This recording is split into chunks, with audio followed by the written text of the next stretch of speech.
Okay, test 1 2 1 2 test. This should be it will come to stream 1 2.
2, 2, 2, 2, 2.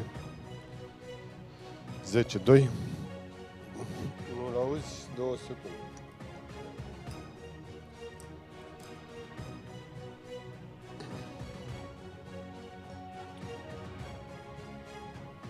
Doi.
Ja, natürlich. Natürlich.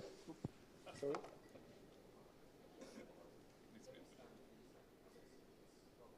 Let's do it.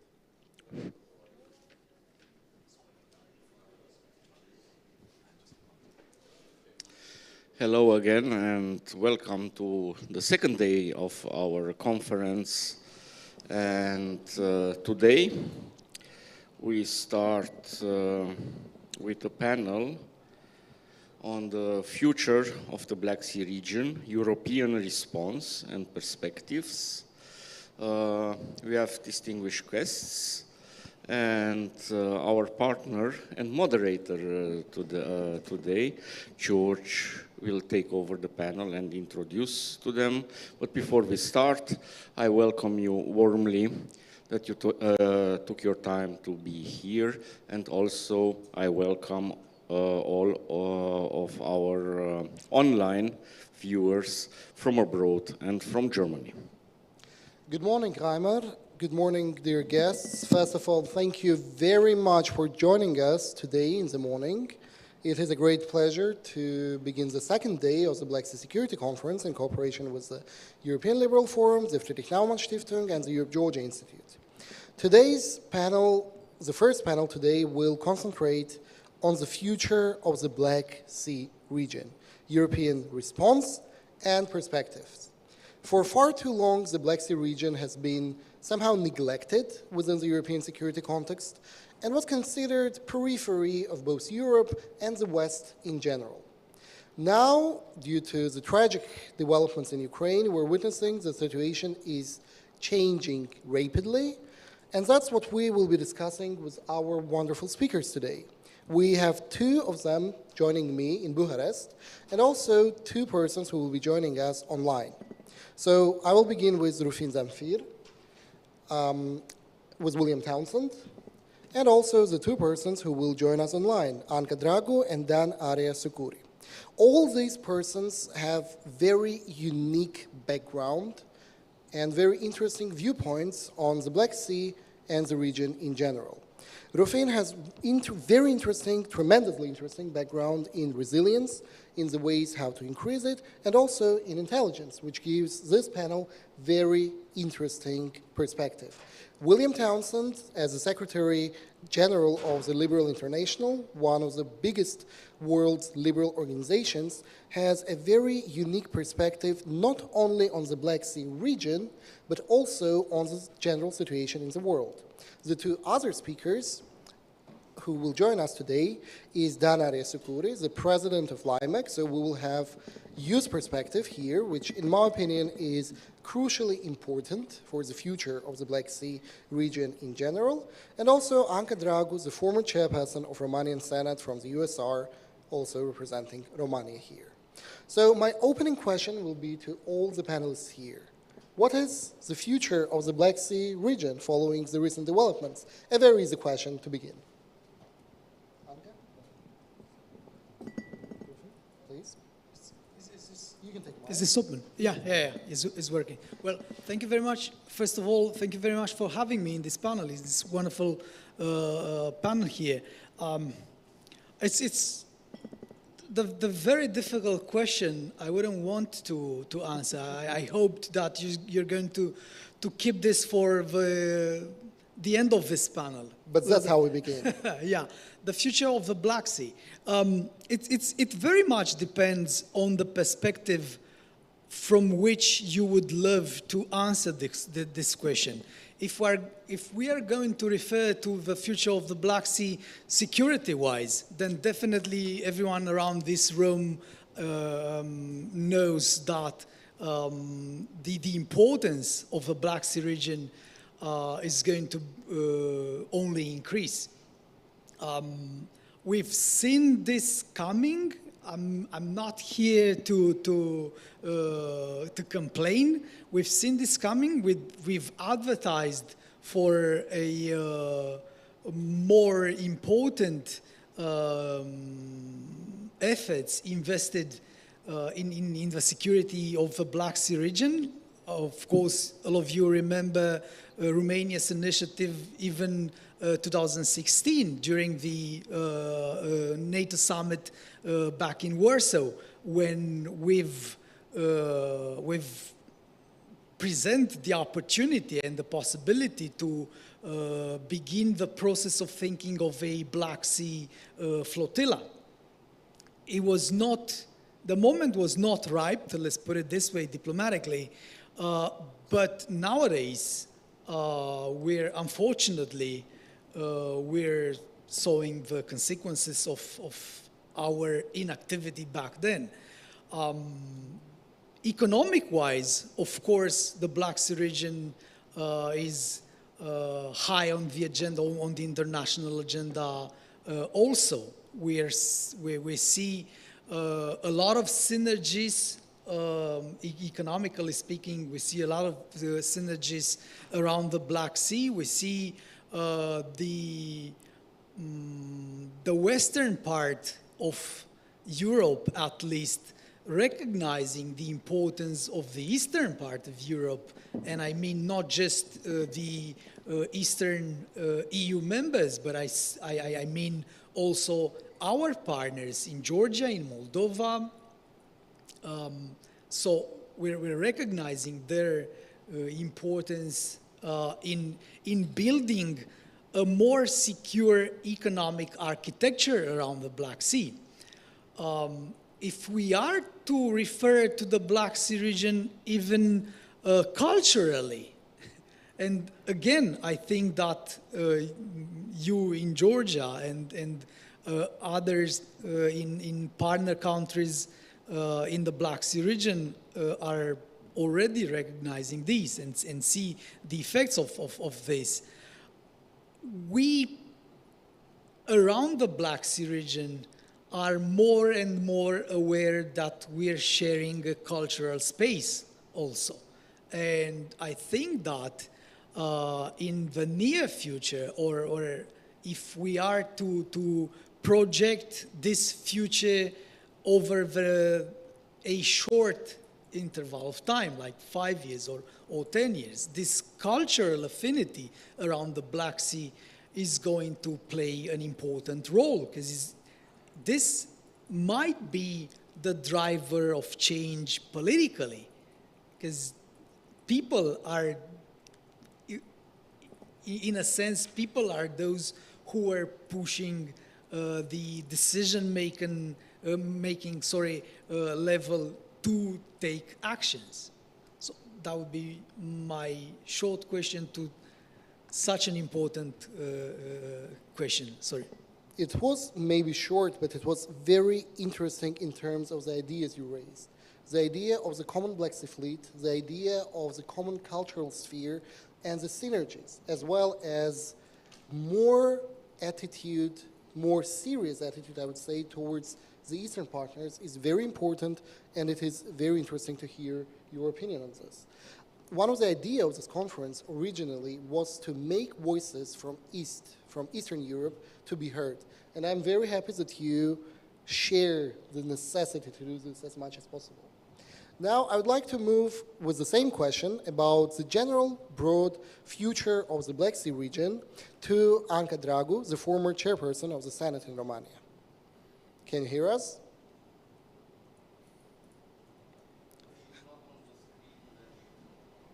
She's online. She's online. I think we have a little technical issue because we cannot hear you. Okay. Now we can hear you. Wonderful. Yes, okay. Good, great. Okay. So thank you and congratulations for this debate. And well, it comes in a period of time when concerns are very high regarding the future of the Black Sea area. And for people in the Eastern Europe, as you were talking earlier, concerns for this region have been always at much higher level than for people in the western part of Europe. Because here in Eastern Europe, we understood better the risks coming in the region. Yeah, I think it was there were topics unsolved, unresolved over the last years. And I think since 2014, since Russia took over Crimea, the region got into a much more buoyant period of time. And the level of alert was very elevated. In 2016, I was Minister of Finance, and I traveled to Kiev for a meeting of the constituency of the IMF. Ukraine was the deputy chair of this constituency, where Romania was part of.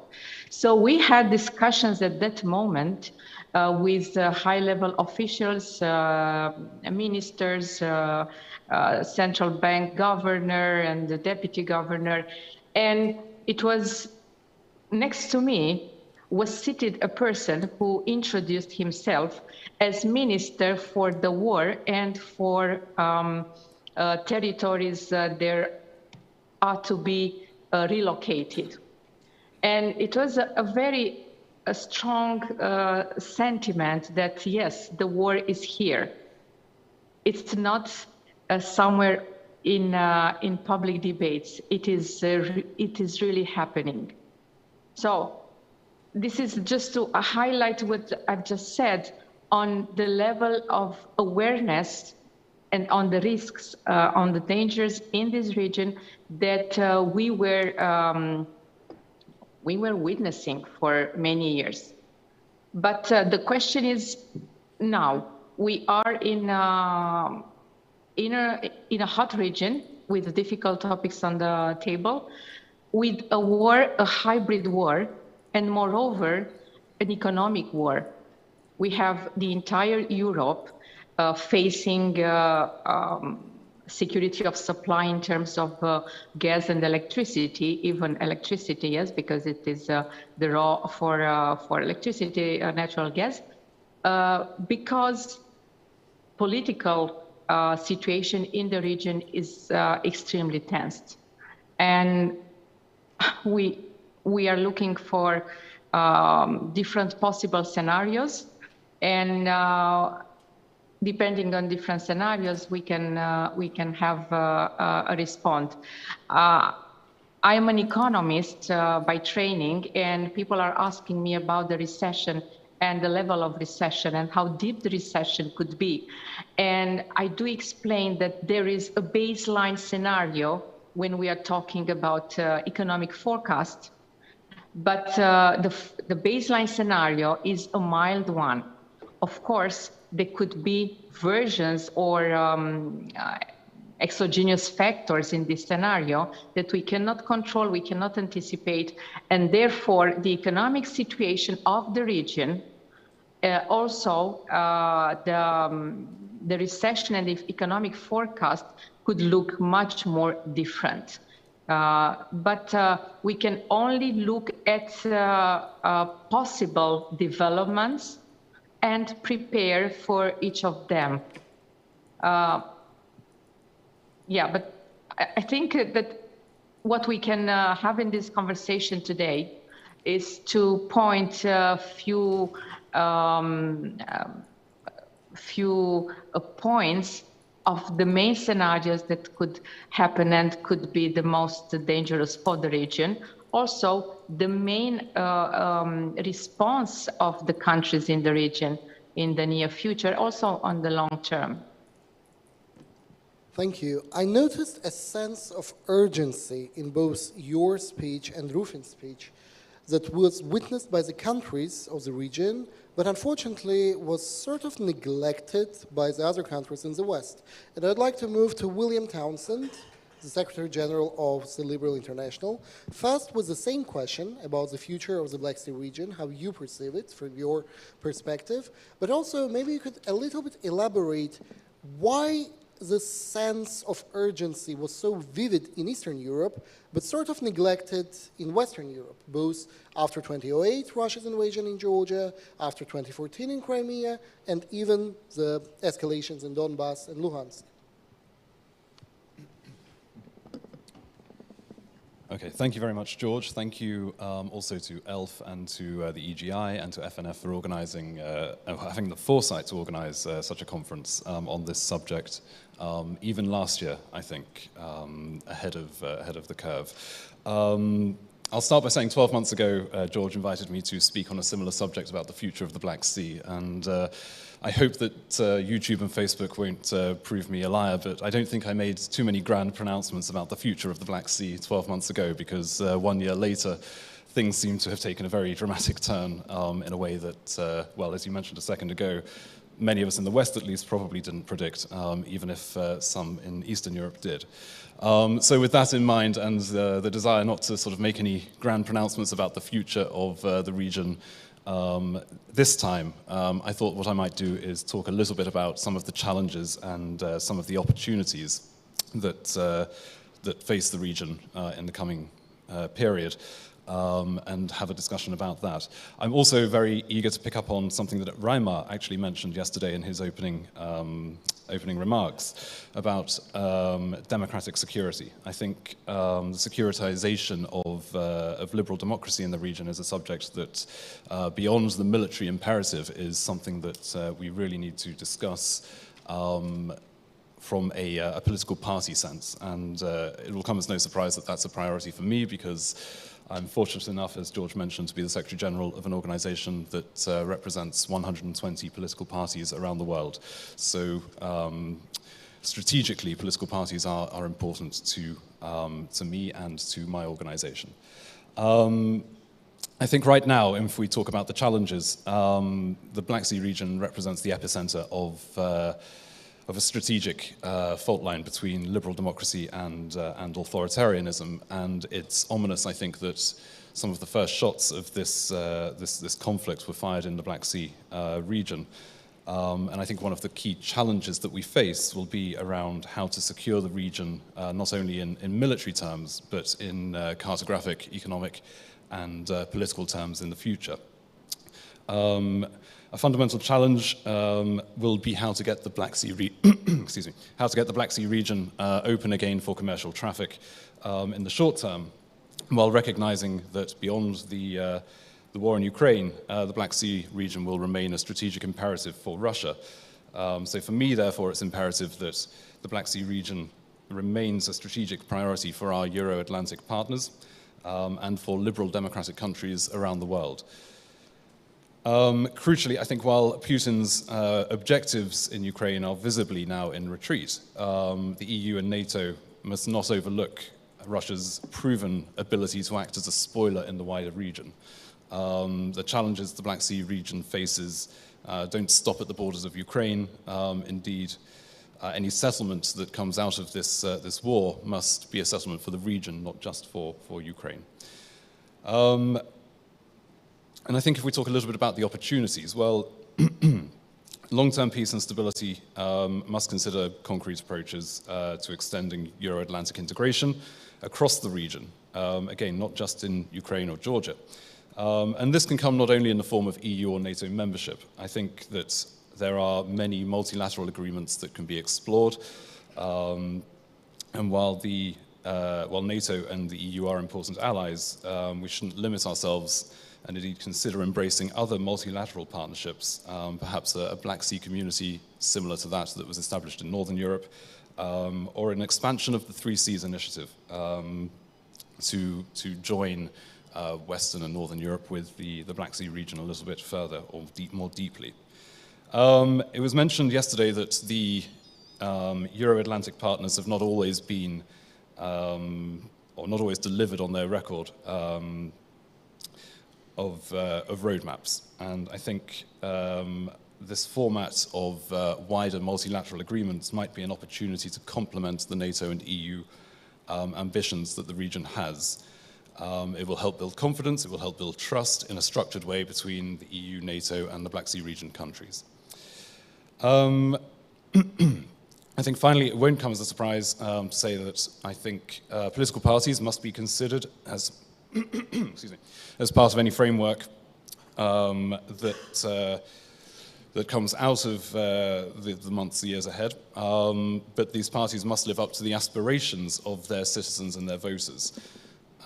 Without naming the country in question, although I think George will know it very well, I've been disappointed previously by the speed at which some political parties have acted to reach a consensus or to find a way out of a crisis when an international spotlight has been thrown onto a political problem. Peace and security, democratic vitality, it's not only about military alliances, but leaders putting their country's interests before their own ambitions. And I say this as a Brit who has suffered through various iterations of conservative governments putting their own ambitions before the national interest. So in the months ahead, I expect that Ukraine will not only defeat Putin's army, but emerge as a preeminent, capable, battle-tested regional power.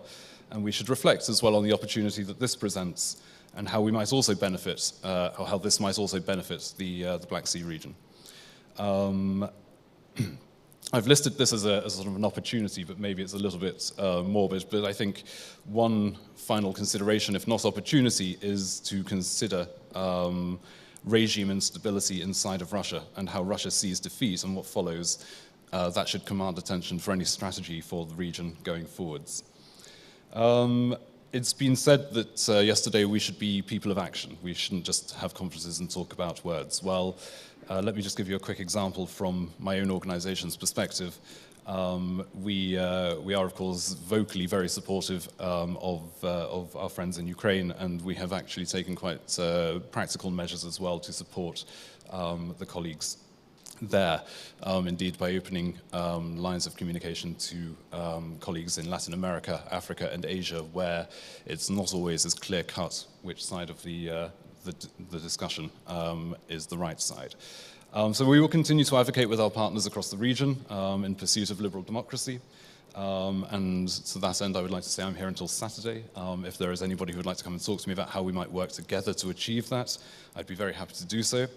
But I think there's a lot to cover in the question and answer session, so I'm happy to stop there and look forward to the questions, George. Thank you, William, for outlining very specific ways what challenges and opportunities as well look like for the entire region. I felt a very strong connection with the idea of resilience and democratic development and also protection of liberal democratic regime all around the region, and I hope that we will have a chance to talk about it a little bit later.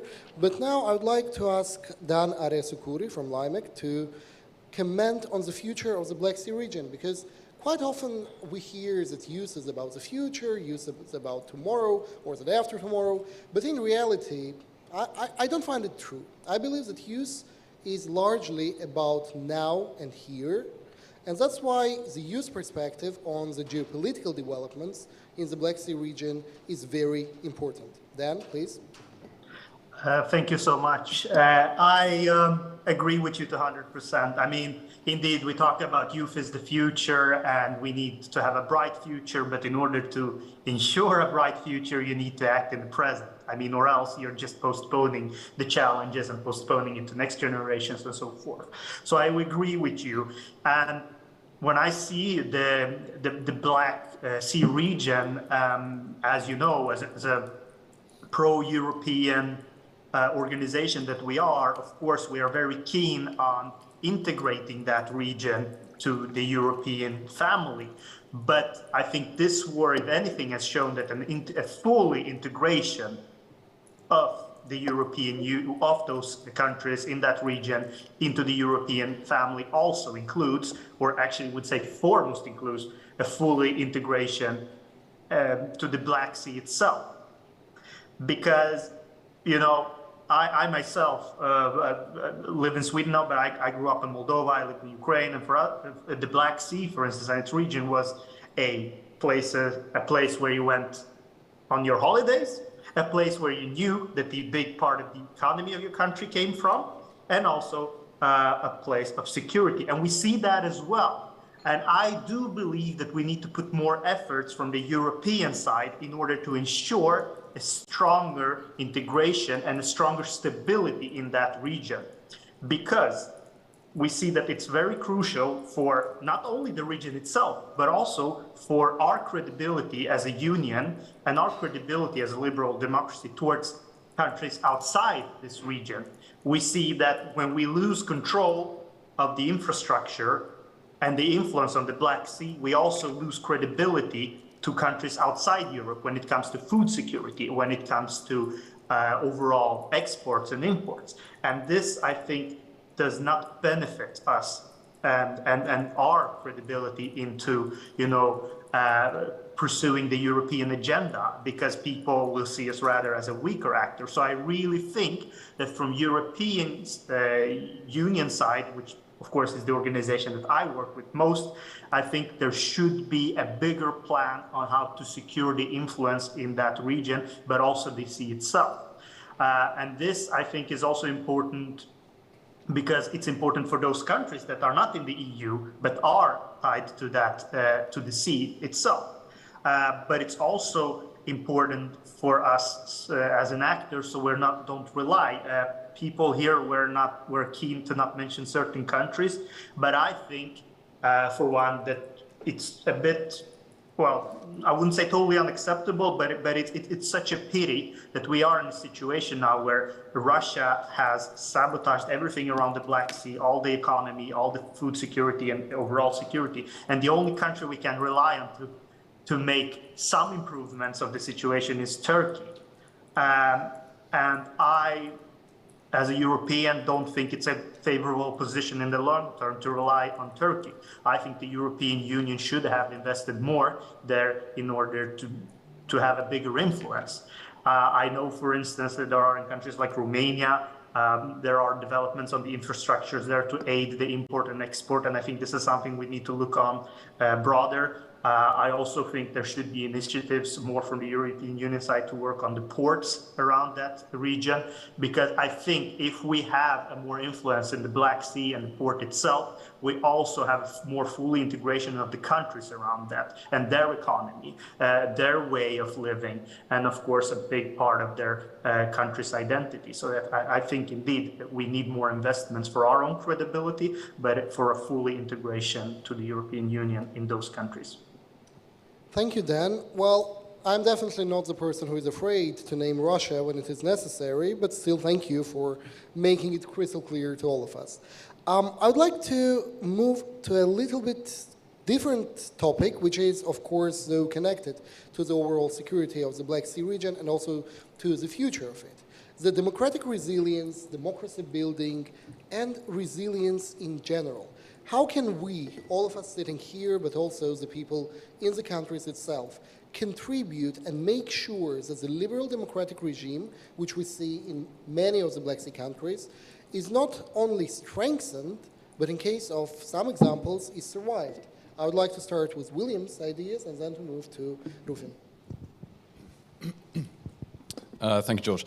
So, yes, I think we need to reassess how we view relationships with other liberal democratic partners. I can say that earlier this year I was in DC with some colleagues from NDI, and we were having conversations with colleagues from other political families, not because we agree about how to organize society or so on. You know, we are, as Liberal International, clues in the name, we're liberals, and the socialists believed in doing things a different way, and so do the conservatives. But we can agree on certain things. We can agree that democracy is the best way to organize society. We can believe that protection of liberal democratic values in a broad sense is fundamental and in human rights. So it does mean that occasionally we may have to have conversations with people that we don't traditionally agree with, because we are in a stage now, not just in the Black Sea, but globally, where democracy is in a very perilous state. Democracy is backsliding, and we need to work out how to prevent that, because if we look at the election results from Sweden to Italy, for example, there are worrying trends towards rightist movements that could quite quickly undermine European unity. So I think we need to have serious conversations with ourselves. We need to talk with our own political families, but we also need to not be afraid to discuss with other partners who don't traditionally come from our ideological background about how we can preserve and strengthen democratic values. And we have initiated this discussion, and I think it's one that over time might well bear fruit. We're talking about extreme examples. For example, in Asia, where we work quite a lot, there are a number of our colleagues who are in a perilous state, imprisoned because they are expressing their views, things like this. So in those extreme cases, the case of Ukraine, for example, we can agree that this is the right sort of thing to be discussing, to be advocating for multilaterally. And then we will, of course, we take our positions, we take our arguments, and we project them through other international fora, including the UN, including the Interparliamentary Union, and regional parliamentary bodies as well. So for us, this is one mechanism that we use, or maybe two mechanisms that we use to try and galvanize and strengthen liberal democratic values, to promote our objectives and our agenda, and strengthen liberalism, not just in the Black Sea region, but globally. I also see that there is some connection with what you say and with the credibility issue, which was mentioned by Dan in his speech, because if we are unable to defend our own values, then what is the credibility that we're talking about? And I would like to dive into this later with you. Now, Rufin, please. Well, George, moving forward with difficult questions, right? How do we build democratic resilience? Again, this question requires a multi-layered answer. I'm not going to touch on many of these layers, but I would like to pick on something that William mentioned, and I think Dan also touched upon it, the values, the democratic values. And I think that a good start in building and consolidating further the resilience of our democracy should be reassessing the values and rediscussing, rather, the values that we share in this democratic space. Sort of reinvent liberalism. I wouldn't go that far in saying that reinventing liberalism is going to be the key here. I don't know. I'm not a political scientist, but I don't see that the liberalism, the way it is right now, to have such a huge problem and need to be reinvented. What I'm saying here, though, is that we used to lose sight on the need to discuss about our values. We know that there are some values ingrained in our constitutions. We know that we've pledged allegiance to some values when we entered European Union. We didn't discuss about these values and what these values are. I mean, Romania has already a track record as a European Union member. And we're discovering right now with this radical populist, if not far-right political party entering our parliament, we're discovering nowadays that some of the values that we've embraced while entering European Union are, well, not in accordance with the values that part of our population are resonating to. And I think that this discussion about democratic values needs to be started. And the discussion about democratic values should be taken and should be should gather around the same table all the stakeholders in our democracy, not just the political echelon, not just political parties. There are several loose civil society, let's call them pockets, who are very much feeling disenfranchised and who are very much feeling that their grievances are not addressed. And I think that we should start the discussion with everybody around. And my belief, my personal belief, and the way I'm seeing the results of our research with this relevant work my colleagues in Global Focus are doing over the democratic resilience. I'm a strong believer that once we're going to discuss these values and reinvent ourselves as democratic people, in a sense, you know, I think that a good start for building and then consolidating a resilient democracy around the Black Sea region might emerge, yeah. I also see that there is a connection with what you have just said and also with William's point about political parties not living up to the expectations of their people. And since we are lucky to have a politician here, I would like to ask you to comment on both of these comments now. Anka, please. Yes, yes. So about democratic values. So the original question was about democratic resilience in general, but we have two wonderful gentlemen here who also raised the necessity of politicians to live up to standards. So I wonder if you agree with these points as a politician yourself. Of course. It is us, the politicians, to stay at a high level and to increase the standard. It also is the role of citizens to push the politicians for high standards. And those who are not happy of what they see on the political scene, I strongly encourage them to join the political scene and to become themselves politicians to do things better.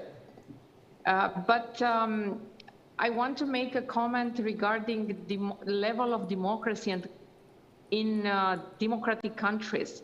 And we are very well aware that during recessions, during difficult economic times, this is the best moment for extremist and populist parties and measures to emerge. This is the best moment when cheap speeches and attitude that is, you know, against stability and predictability of political and economic life, such speech is actually much easier to be embraced by everybody. So the difficulties of current times are favoring the increase of extremist parties, yes? And when I say extremists, I'm also including here the populist in terms of different ideas, but also in terms of economic ideas, which are equally very dangerous nowadays, especially that we are in an economic war, as I explained earlier. While for the countries that are in the region, I think it's now the role of the strong civil societies in these countries to push for high standards and for applying the values and the standards of democracies. Also is the role of the European Union to guard somehow these countries in implementing democratic values, in safeguarding what has been achieved so far. And here, for example, I think the fact that Moldova and Ukraine are already candidate countries, it's of a very much help, because are in a much stronger dialogue with the European Commission. And this dialogue would also mean measures to build and strengthen, actually to strengthen democratic institutions. So it is the role of the European Union, of civil societies, of think tanks, of people who can model the society to make sure the democratic values is there. And yes, to come back to your direct question, yes, we politicians are very much responsible these days. I mean, you need much more responsibility during difficult times than in good times. In good times, everybody's happy, life is easy. Yes, it's much easier for everybody. But nowadays, I think the pressure is bigger, especially for those of us who are more visible for the society. And I think I personally do this. Thank you. Dan, I would like to move to you.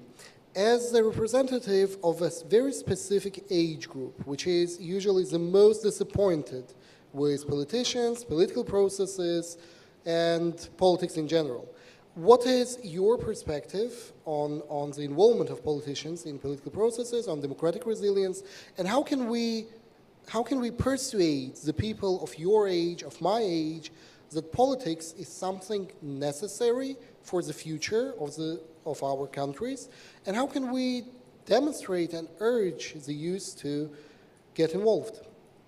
Yeah, thank you so much. Indeed, I think what I'm about to say applies to all age categories. I think politics, in order for it to get the youth involved or other categories, is to tie the political decisions to everyone's everyday lives. That's the way you involve people in the political process more. It's like, how does it affect my personal life?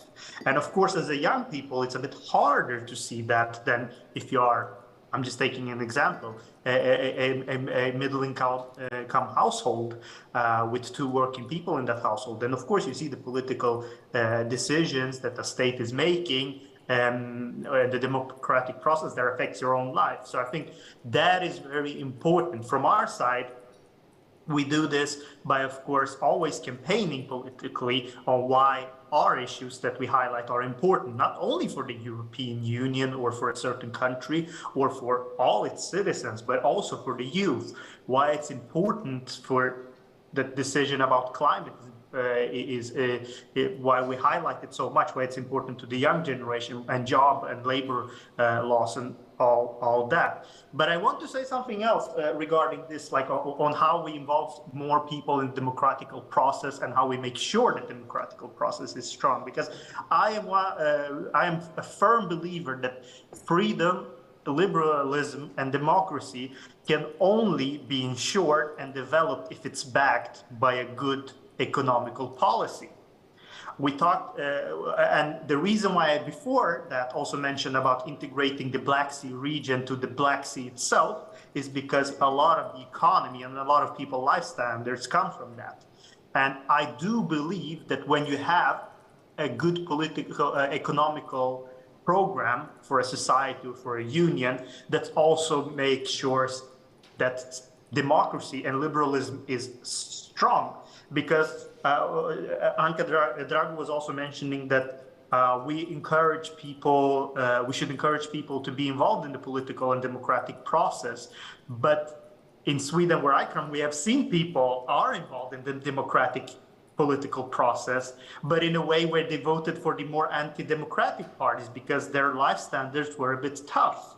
So when they saw that, you know, the car is more expensive to fuel, the bills are higher, and the food bill is very high. Of course, they are involved in the democratic process, but unfortunately, by voting, in Sweden's case at least, by voting from parties that are perhaps not so much aligned with the visions we have. So my point is still that a democratic process is a very important thing to have for politicians on their agenda, but it needs to be backed up on how it affects people's everyday life, and mostly economically how it do that. Because by having a strong economy, it doesn't lead to democracy by default. We see it in China, but the democracy and liberal societies are better protected if there is economical freedom as well, because you are not free, truly free, if you can't pay your bills. And we see that also in the country where I originate from.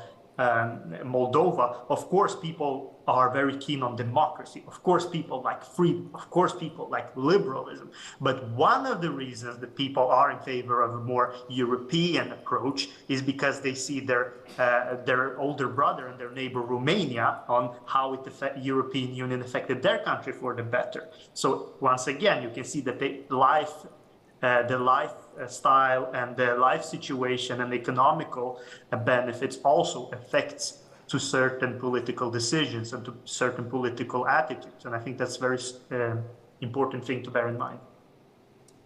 Thank you for making this connection between the economics and democratic development, a topic I would definitely like to explore more into depth. But since we've already mentioned an important actor right now, the European Union, my next question will be asking you to assess the role of the European Union in Romania and Bulgaria, and also to maybe, and also in Turkey, for it would be interesting, and also to maybe highlight something that was right, what the European Union was really good at in these countries, but also some mistakes that maybe were done and maybe are avoidable for the future of Ukraine, Georgia, and Moldova in general.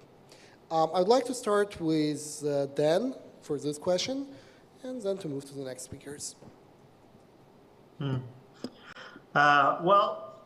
I think it's when you initiate the process of course, enlarging the European Union or integrating other countries in it, I think you need to be humble to certain issues and certain obstacles that the country have. I mean, I'm just going to give you an example.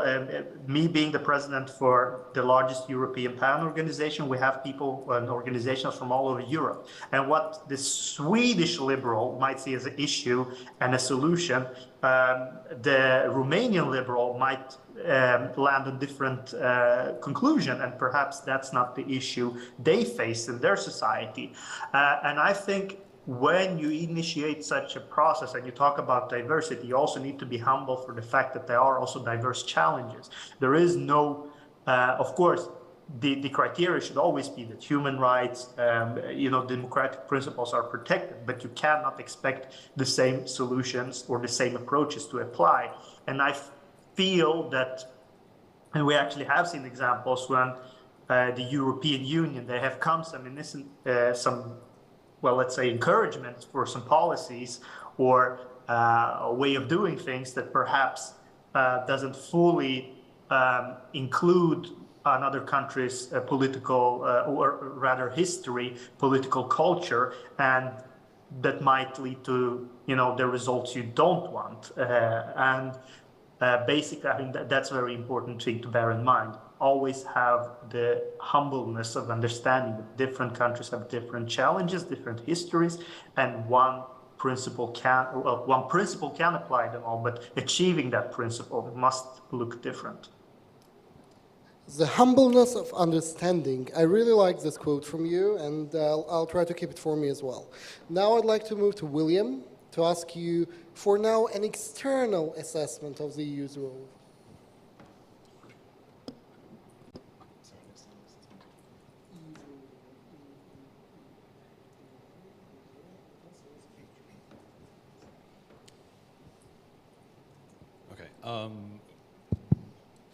Perhaps I can just also step sideways before I answer that question to pick up on a point about democratic resilience, because I think we were mentioning this a moment ago, and I think it's really important. It strikes me today that politics is in a slightly paradoxical situation. We live in a sort of an app-based, on-demand society where people want answers and solutions almost immediately, but in political life, things don't tend to work in quite that way. So it takes a long time to build up democratic resilience, and if that's not not done. And I mean, the work that ELF do, that FNF do in this regard is invaluable. It's not always easy to measure, but I think we would soon notice if it wasn't being done, because without organizations like ELF and FNF, very quickly I think we would find some rather unpleasant people stepping into that void and espousing things that, as liberals, we would find very unpleasant. But this takes time, it takes energy, and it also requires governments and politicians to be brave and outspoken on issues that can be quite difficult maybe for them, but as I mentioned before, in the national interest is fundamentally important. And without sort of harping back to my own experience too often, if I think about the UK and I think about the Brexit referendum there, for 20, 30 years, people on the extremes were talking about how terrible the EU was, how bad it was for the UK, etc., etc. Meanwhile, parties that took us into the EU, that reaped some of the advantages of being in the EU, were afraid to stand up for it because their own domestic electorate was divided on the subject. So politicians, political parties in particular, need to be brave sometimes, and we need to talk about how to strengthen democratic traditions in a country, because what happened in the end in the UK, and I see this happening in other parts of the world as well, and in the Black Sea region, is that if we're not brave enough to talk about those subjects, if we're not going to stand up and have those difficult conversations with ourselves, as we were talking about earlier, but also with voters, with the public, what happens is that over time a pernicious narrative begins to develop that goes unanswered. And very quickly that can result in situations where you're compelled to hold things like referenda, and to try and overturn those decades of pernicious comments and unpleasant approaches towards things that we all hold dear and cherish, like the European Union. But you cannot overturn those views, those ideas in the space of a 2-month referendum campaign. So it requires work and commitment. And so again, just to reiterate, I think the work that ELF and FNF do in this field to be the voice for liberalism in parts of the world where it's not always easy to talk about liberal values is fundamentally essential and important. And then, sorry, George, your question was on... So the main question was asking all of you to assess or evaluate the role of the European Union in Romania, Bulgaria, and Turkey, and also to maybe identify some of the steps that the European Union was really successful in these countries, but also to identify mistakes that might be avoidable for Georgia, Moldova, and Ukraine. So, I mean, very briefly, I think I would link my answer to that question to my comments just literally a second ago, which is to say that engagement with aspiring EU member countries, it's a long-term commitment. It cannot be something that the EU steps into and steps out of as it wishes. And it's the same when we're talking about security in the Black Sea region. It should be clear now that this is not a temporal event, a temporal event. It is a process. It needs to be nurtured. It needs to be observed and engaged with over time. So I think if we're talking about how the EU engages with countries in this region, especially the applicant countries or aspiring EU member states, we can't talk about just what is happening now because of the war in Ukraine. We need to think strategically about what happens after the war and how countries in the region will continue on this path, and crucially what the EU will do to support those countries on their journey towards EU membership. Thank you, William. Rufin, I would like to move to you with the same question.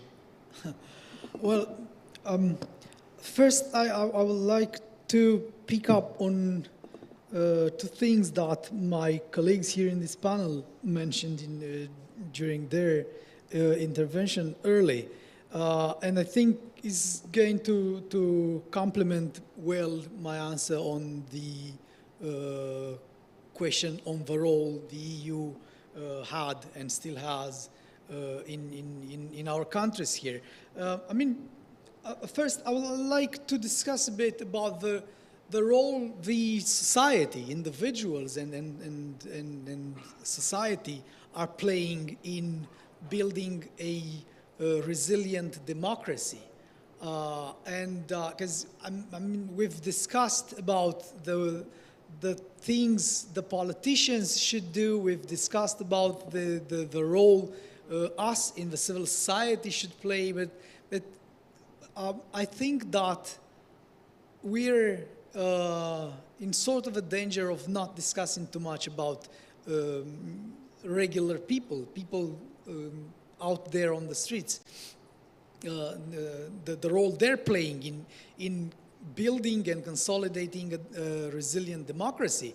And the reason I think that we're not discussing this might be, I'm afraid it might be that we're not looking too much on how these people are acting on our on democracy.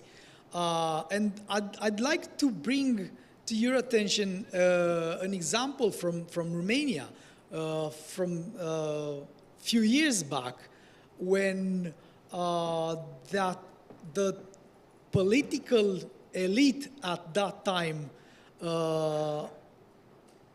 had some initiatives in amending our judiciary processes, and without having a specific political leader or a specific civic leader, people gathered on the street and forced the hand of that government to renounce on their initiative and not to amend the specific law in, bending it the way that that specific political elite should move forward with their nefarious intents. And I think that once we're looking into our societies and the way, again, individuals are acting on democracy, we're going to see that this societal resilience, the way our society is pushing back, is bouncing back under the stress. This way is, this huge potential is there. It only needs to be nurtured, and it only needs to be, I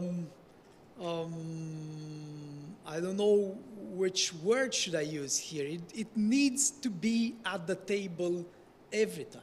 We need not to lose sight on this huge democratic potential that our societies have. And we've seen this even during the first days of Ukraine crisis, the Ukrainian, refugees crisis, when the civic organizations, and not even organizations, but I don't know, individuals were eager and acted even before the political and administrative level took action. And another comment that I have is on radicalism and the way this stressful times is encouraging radicalism, political radicalism. And I think that Anka very well presented this risk, this peril that our times are pushing on our political elites. Again, this is happening because we are not addressing the grievances of a population, and we're leaving the space open for the populists and radical to step in this conversation. We need to be more present there. Anka is very right that this risk is even more present nowadays. But we should move forward for just contemplating the problem. We should take actions, you know? And what actions would you propose? Well, first and foremost, recognize that these processes are whole of society processes. Is not just even whole of elites process, not to mention whole of government, the way the problem was framed for many years, not just in Romania, but elsewhere in the Western Europe even. We should recognize that if we're going to maintain our position of waiting for solutions from just a tiny fraction of our population, we're not going to receive solutions that are going to be sustainable for a number of years. Of course, I'm not blaming political elites here. I'm sure from my contacts, from the way I'm in touch with this part, I'm sure that a number of them are very much aware and are working really hard to come up with solutions. What I'm saying is that these solutions, once designed, they need to take into consideration the expectations of the population. And I think that when doing so, the political elite should renounce of being agenda taker, should be agenda setter, should step back in its initial position of agenda setter. I know that it might sound paradoxical. It might sound, it might look that I'm contradicting myself, but I'm very sure that you'd understand my position here. Thank you, Rufin. And I think that this position, it's not only about situation in Romania or the EU member countries, but it's also very much about the aspiring countries as well. So that's why thank you for these comments. Now, first of all, I'd like to thank Anka very much for your commitment to stay with us. And I'd like to ask you the same questions that we asked to the rest of the panel. So what do you think went positively after these countries, Romania, Bulgaria, joined the European Union? What might have gone wrong with Turkey? And also what mistakes or challenges might we avoid while talking about Ukraine, Moldova, and Georgia? Well, thank you. This is one of my favorite topics, actually. And indeed, Romania being part and getting prepared to be part of the European Union brought the most sustainable and best reforms that Romanian authorities were supposed to take and implement before accession. Just to give an example, this special prosecutor's office against corruption, DNA, was set up as a requirement for accession. And that was an instrument that helped and continues to help fighting corruption and setting better rules for the society. So Romania's accession was, in fact, a strategic reform, I may say, and it helped strengthening institutions, strengthening democratic rules, and making it very clear and transparent. It made possible investments. All of a sudden, Romania having been granted this status of a member state, it was clear that the quality of institutions in Romania, it's good, and for investors, this is an argument to invest in a country. So, in terms of economic and democratic values, in terms of the quality of institutions, and all this package attracting investments, either foreign investments or national investments. And in general, we can see and say that Romania's growth really entered into a different, a better, a new phase after the accession. For member states being the candidate or in accession agreements with the European Union, this is, if we have to list here the main three possible good achievements, this would be the values and democratic values and European values that may flourish in these countries. Also, the quality of institutions and the strength of institutions in these countries, and therefore it creates the conditions for good investments and for a better economic condition. Because at the end of the day, in all countries, we all want to see good standard of living, good quality of life for our citizens. Either we are politicians or we are citizens, yes? This is what we want to achieve. So I think this is the main contributions that the European Union could have in the region. I am pretty familiar with the macroeconomic, macro-financial assistance programs conducted by the European Commission in the region in the previous years, even today. And in all these programs, so European Commission has grants and programs for countries outside EU. And one condition for having such assistance, macro-financial assistance, is that the country shares the democratic values, European values, human rights are observed. So these principles, very basic principles on which we built good and resilient societies.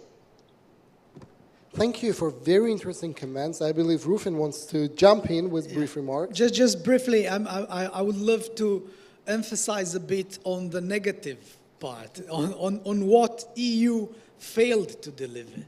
And from our experience, Romania and Bulgaria, because I know you remember that we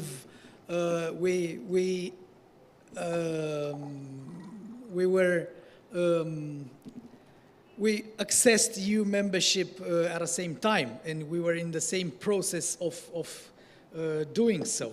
What EU failed was creating synergies and cooperation between these countries. I know it's not just about EU, and this drive should have been within the countries itself, but it was not there. And EU was not able to see this and to push us in cooperating one with each other, not competing one with each other. And I think that this might be a lesson for Georgia, Moldova, and Ukraine. Do not understand the competition as a toxic one. Of course, competition might be useful in achieving goals, in I don't know, galvanizing parts of your state. But other than this, do not enter in this downward spiral that Romania entered, unfortunately, with Bulgaria during the accession process. Thank you for this very important warnings. Now, since we have around 10 minutes till the end of the panel, I would like to open the floor to the audience and to see if we have any questions from the audience. Yeah, please.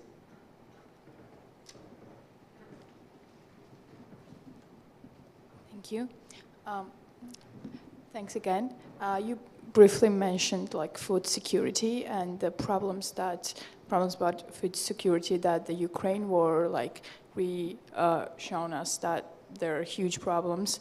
And I just wanted to know what, like from European perspective, what are the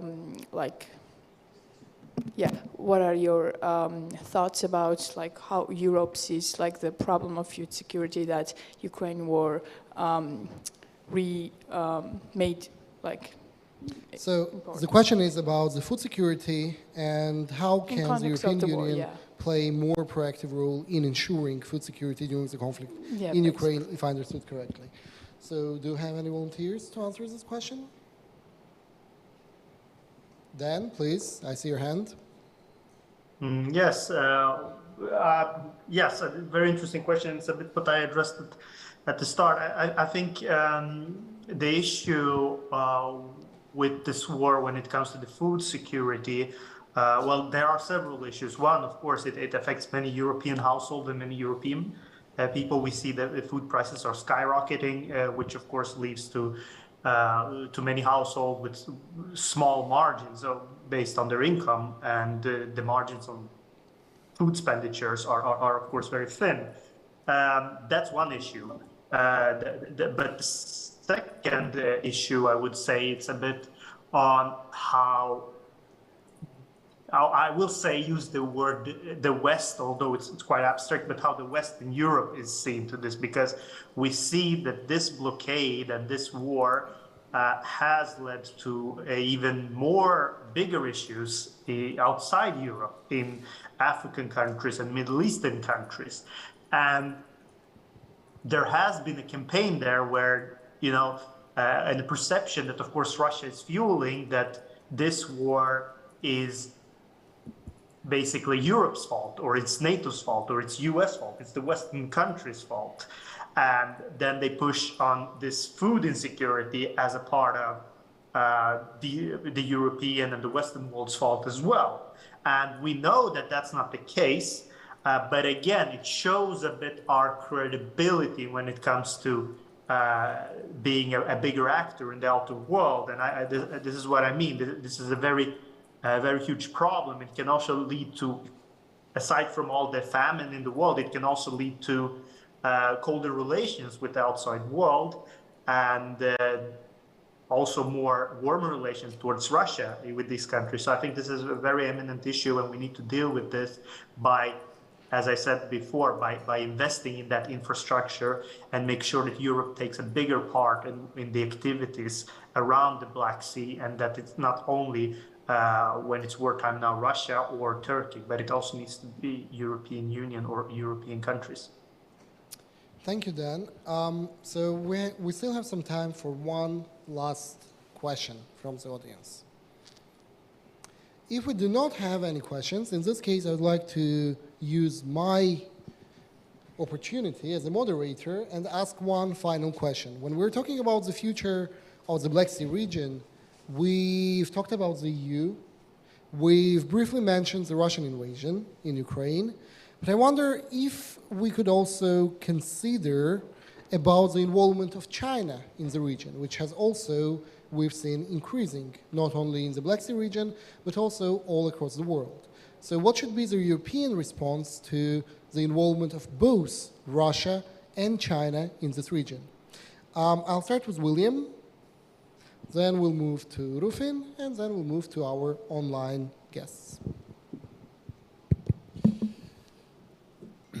I just want to, first of all, acknowledge what Dan said a moment ago. I think one of the things that's come out of conversations with colleagues that we have in liberal parties around the world, and I was in South Africa just last month with some of our partners from across the continent, is that the issue of food insecurity actually is one of the primary or foremost considerations for the colleagues in Africa who are in government, who are in opposition, and have to find a way to manage some of the complexities of the conflict in Ukraine, the war in Ukraine, and the consequence of that for their own countries. And as I mentioned in my opening remarks, one of the things we've done as Liberal International is to try and open a door for colleagues in the Ukrainian parliament to be in parts of the world where this is not a priority, and where they can speak to colleagues from Africa, from Latin America, from Asia about why this conflict is happening, and specifically talk about the values that we've been discussing, why it's such an important, why it's so important that there is global support for Ukraine. All I would say about China in this regard, I think one of the things that came to our minds very early on is that whatever happens in Ukraine is being watched very closely by China, and in particular by our colleagues in Taiwan.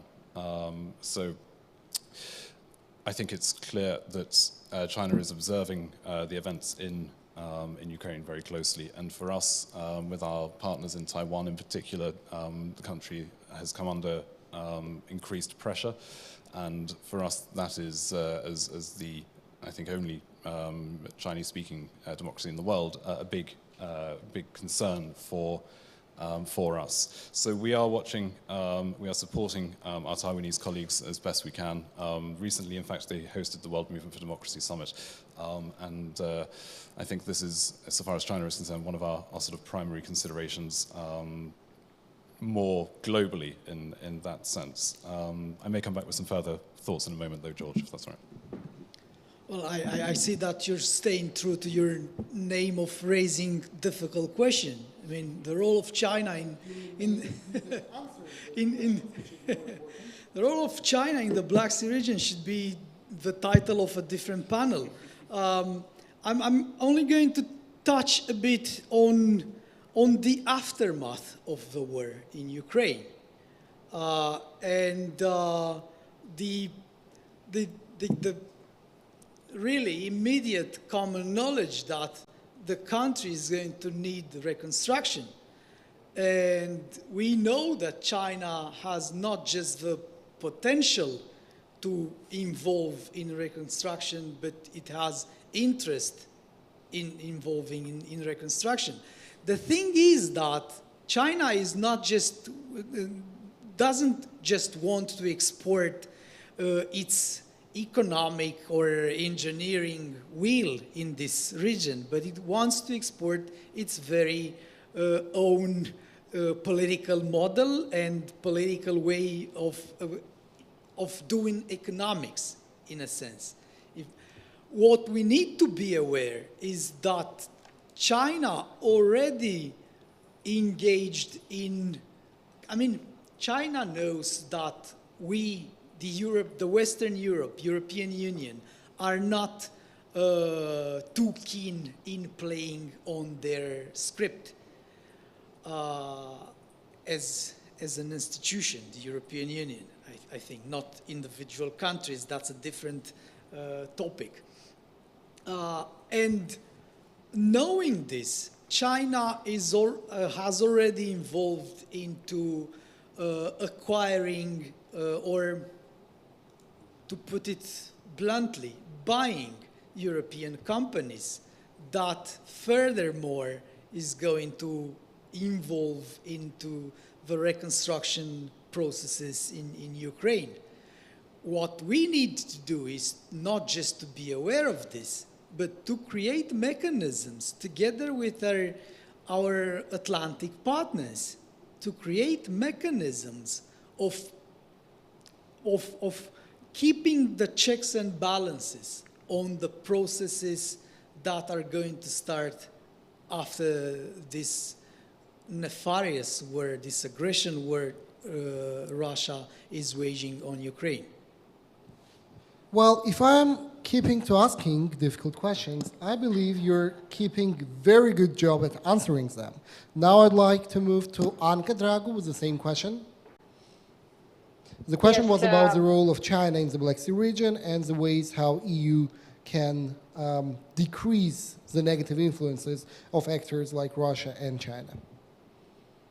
Yeah, that's a good observation that this is the title of the entire full panel, the role of China in the region. Well, for the time being, China declared its strategic neutrality in terms of taking part in the conflict, in the war. But of course, we are looking at China in terms of economic power, and we see that over the last few decades, China accumulated resources. Most of resources, I think, are now in the hands of Chinese government. And we are talking about resources in Africa, in Asia, in Europe. We know, at least we have known about their ambition. The project, the Silk Belt, was public for many years, and they wanted to have this connection with all European countries, to the up to the Atlantic, and the presence of China in these economies, I think it is relatively high, and especially it increased a lot. You know that China had special programs, government programs that encouraged Chinese companies to invest, even with support from the Chinese state, to invest in the region, in all countries. So in order to get this economic power, the role of China for sure they will try to be important in the reconstruction, in the post-war reconstruction. And here is the role of the European Union and of the countries of the regions, countries under discussion in the panel today, to make very clear rules and to be very cautious when we are talking about post-war reconstruction and about influence in these economies of countries that are not really democracies. We have to be, from now on, very picky, very, very tough on assessing partners in the region. Thank you. The idea to be more careful with the partners is definitely one of those I can fully relate to. So the final question and the final remarks, I would like to Dan Ariasukuri, please. Thank you. No, I can only agree with the previous speakers. At the moment, we talked about that part of the European integration for the Black Sea region is, of course, also to invest in the Black Sea itself. And I think this is something, once again, Europe need to be very keen on, because if not, there are other partners like China.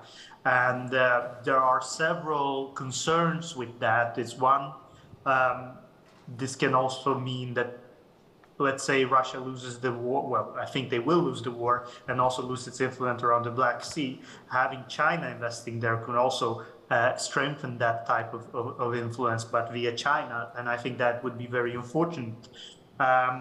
So I think this is something that we need to address, we need to limit, and one way to do that is, of course, of more European involvement, but also, of course, involving the local competences around the Black Sea, and of course the knowledge there is around there. So I think there should be some type of cooperation where the European Union invests more in there, but also with the work of the local competences around there. And this way, it's not only benefiting for Europe, but of course it keeps powers as China, that has been very clear with their agenda, that are using this war to analyze on how they should act in the future.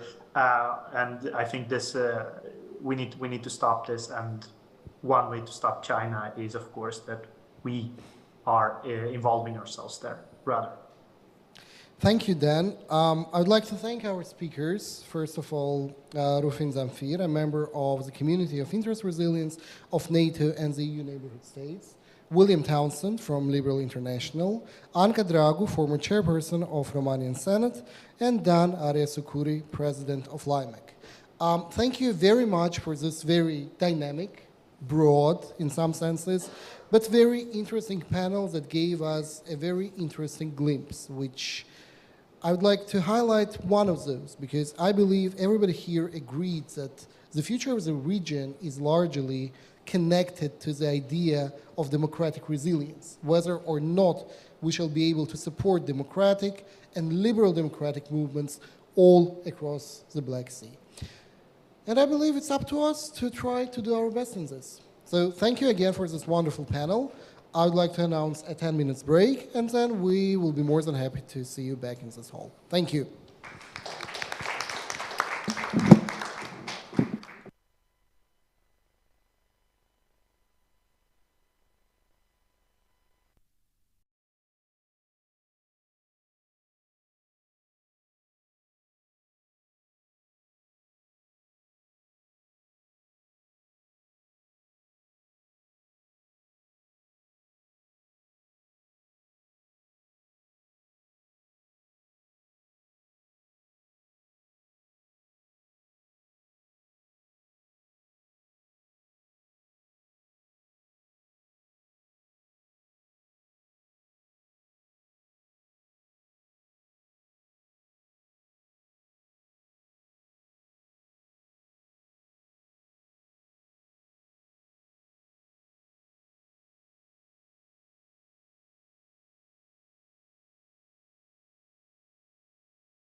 So, hello again to our next panel.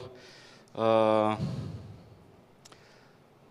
speak about energy security, because we spoke a lot about politics, about neighborhood, about EU enlargement, about liberal responses, about the Russian war.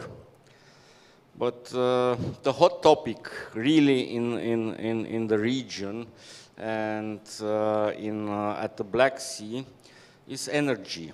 I will not elaborate very well, but just to have a glimpse.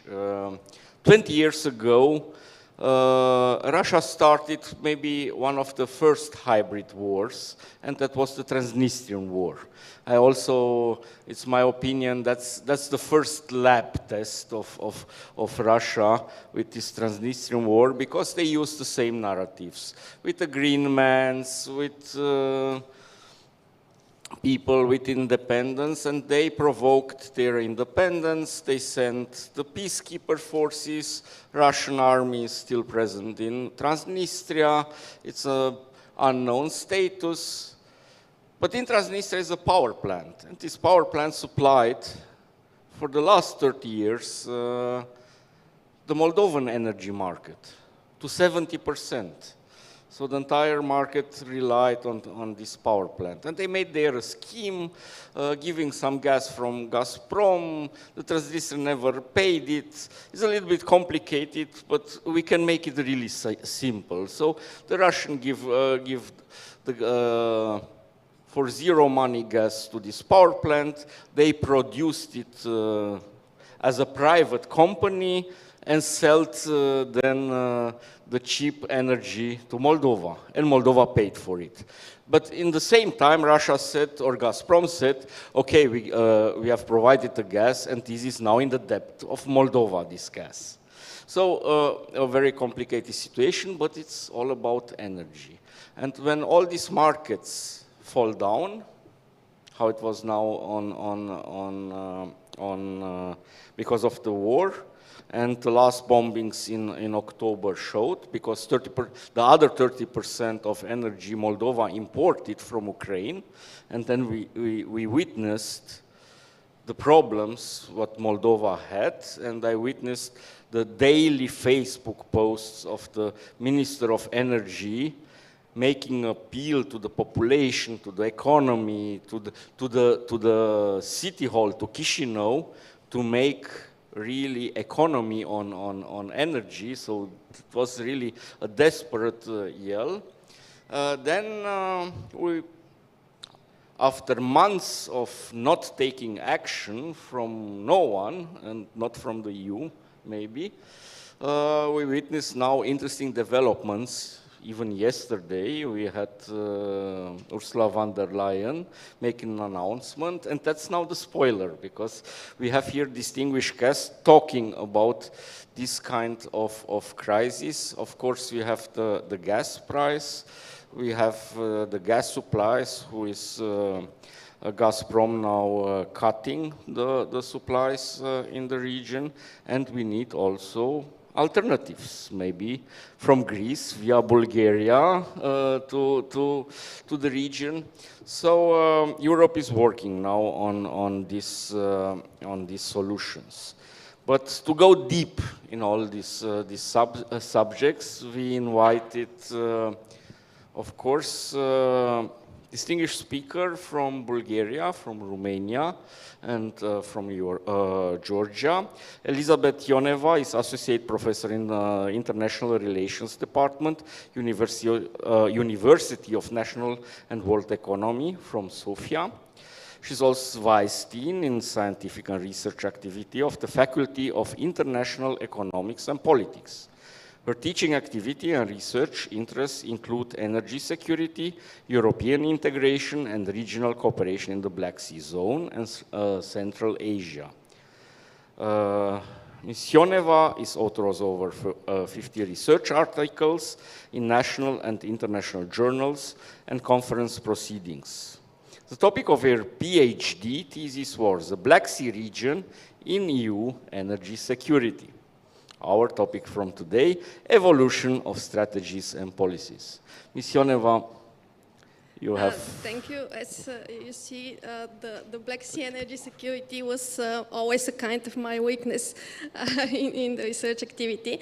But first of all, allow me to express my gratitude to the organizers for their kind invitation to take part in this important event and for the opportunity to share some thoughts and ideas about the topic of energy security. Which is very sensitive, but also especially provocative for discussion in the conditions of the current energy crisis. And secondly, accept my apologies for my strictly academic background, because it will define the nature of my presentation. I have prepared such kind of presentation full with data, but I will try to explain just the major trends and developments in the energy sector. So in the last decades, the subject of the energy security is attracting special attention, mainly due to its relevance in the context of the geoeconomic and geopolitical transformations. And now we have a new kind of challenges in front of the energy industry, mainly with regard to the decreasing reserves of fossil fuels.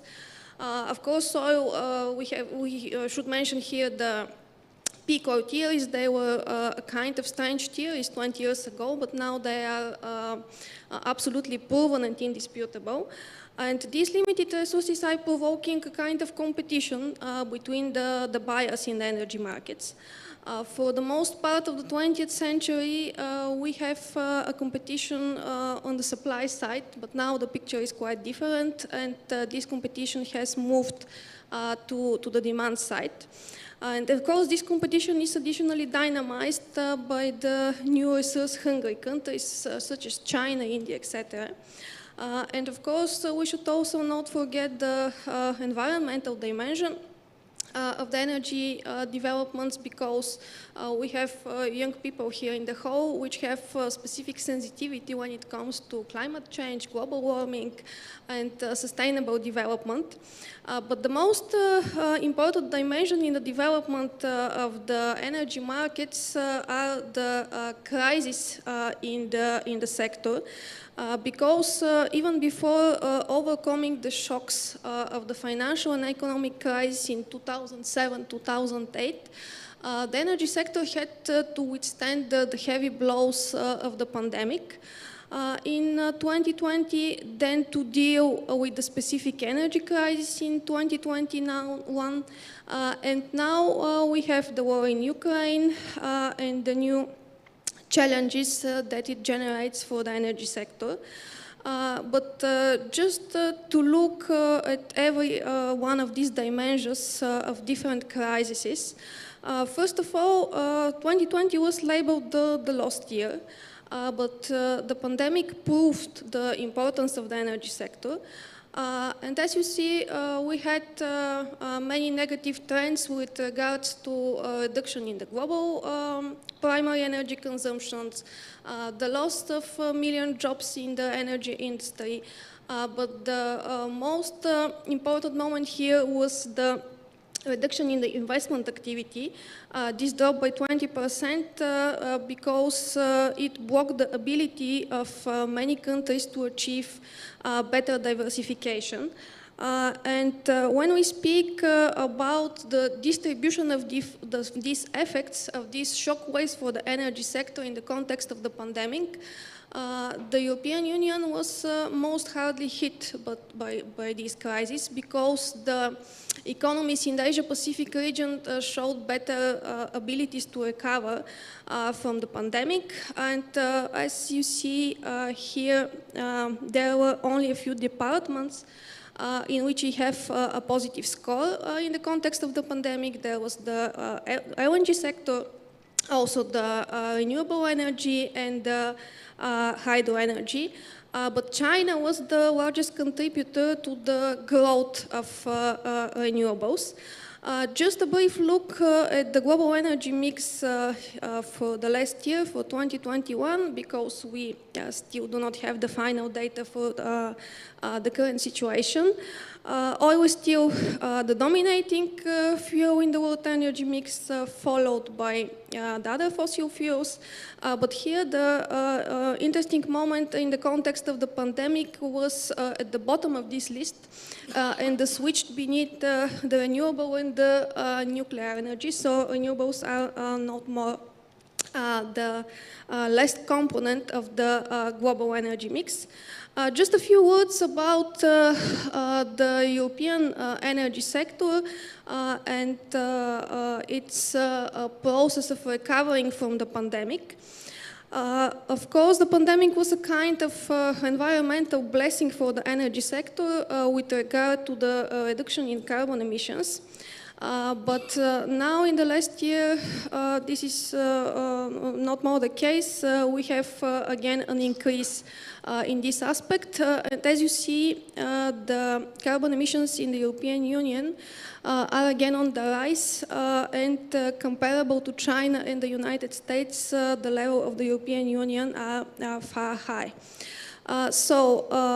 When we speak about the import dependency of the European Union, here the most alarming trend is the rise in import dependency, because a decade ago we have a kind of projections that by the end of this decade, by the end of 2030, we will achieve 85% in the dependency when it comes to natural gas, and 95% when it comes to oil. But now, several years sooner, we are reaching these levels of import dependency. They are far higher than this in our projections. So, extremely important here is the trend towards the development of the LNG sector, because we are now in the same position of energy crisis, and the European Union is trying to attract LNG supplies mainly from the United States and also from other countries in Central Asia, in Africa, in South America. But as you see, for the last year, the European Union has attracted only about 20% of the global energy supplies, because the Asia-Pacific is more attractive in this regard because of the higher energy prices of LNG on their markets.